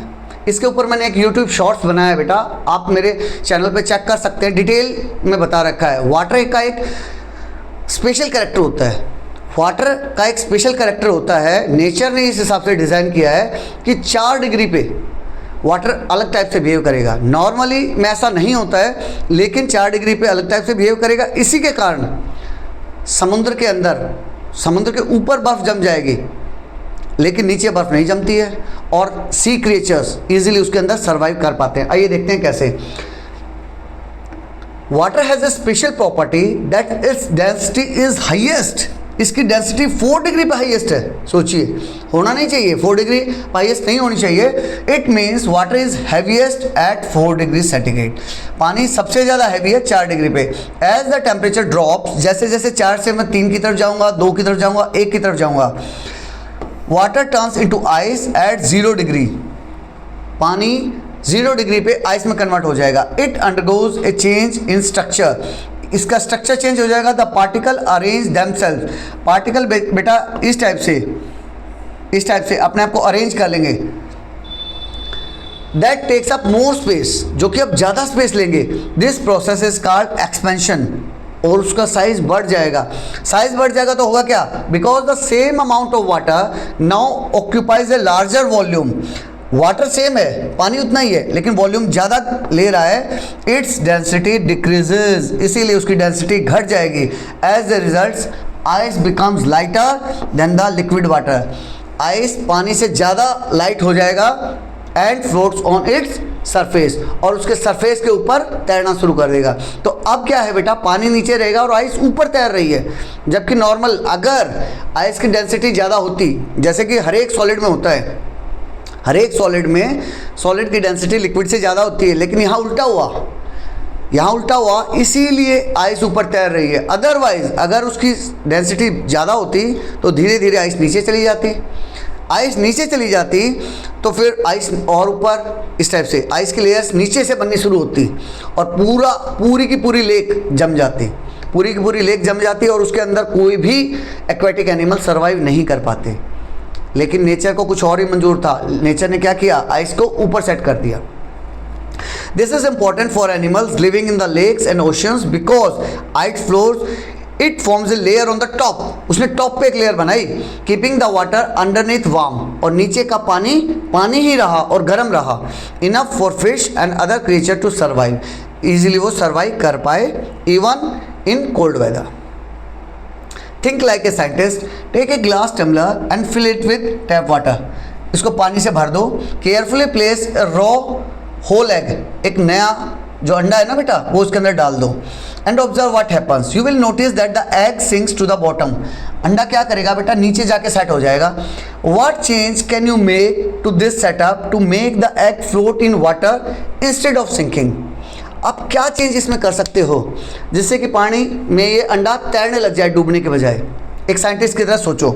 इन this chapter you have learn the concept of density and how it explains partially why some object float while other sinks. इस चैप्टर में आपने क्यों डेंसिटी मैटर करती है, डेंसिटी कैसे मैटर करती है कि कोई चीज़ डूब जाती है या तैरती है। तो अगर हम एक साइंटिस्ट की तरह सोचेंगे और मुझे इसको तैराना है, तो ये डूबा किस लिए, पहले ये सोचो। डूबा इसलिए है क्योंकि इसकी डेंसिटी पानी की डेंसिटी से ज़्यादा थी। तो अगर किसी तरह पानी की डेंसिटी को मैं ज़्यादा कर दूं तो ये तैरने लग जाएगा, सिंपल सा है। तो पानी की डेंसिटी को ज़्यादा करने के लिए मैं क्या करूँगा बेटा, इसमें सॉल्ट ऐड कर दूँगा और ऐड कर दूँगा। एक लेवल ऐसा आएगा जब अंडा डूबने की बजाय तैरने लग जाएगा। सेम आपने डेड सी का एग्जाम्पल देखा होगा। डेड सी कहाँ है सर? डेड सी बेटा जॉर्डन और इजराइल दो देश हैं, उनकी बाउंड्री पे है। ये सबसे लोवेस्ट पॉइंट है अर्थ पे। डेड सी आप गूगल पे सर्च कर सकते हो, अर्थ का सबसे लोवेस्ट पॉइंट है। और वहाँ पे समुद्र में सी नहीं है, बेसिकली एक लेक टाइप है। इस लेक में क्या है, इतना नमक है हमारे समुद्र में से भी 10 गुना ज़्यादा। समुद्र में बहुत खारा पानी होता है, लेकिन समुद्र से भी 10 गुना खारा है पानी। और इतना ज़्यादा है कि आप उसमें बिना तैरना सीखे, आपको तैरना नहीं आता, फिर भी आप डूब नहीं सकते, क्योंकि पानी की डेंसिटी इतनी ज़्यादा हो गई है वहाँ। तो वही कॉन्सेप्ट आप यहाँ यूज़ कर सकते हैं। आप इसमें पानी में नमक ऐड कर दो, अंडा अपने आप तैरने लग जाएगा। इसके साथ बेटा आपका यहाँ ये चैप्टर ख़त्म होता है। अगर आपको कनेक्टेड फील हुआ हो, लगा हो मैंने कुछ अच्छा आपको एक्सप्लेन किया है, पूरे वीडियो में कहीं भी आपने कनेक्शन फील किया हो, तो लाइक, शेयर एंड सब्सक्राइब कर दीजिएगा। I am signing off. जय हिंद, जय भारत।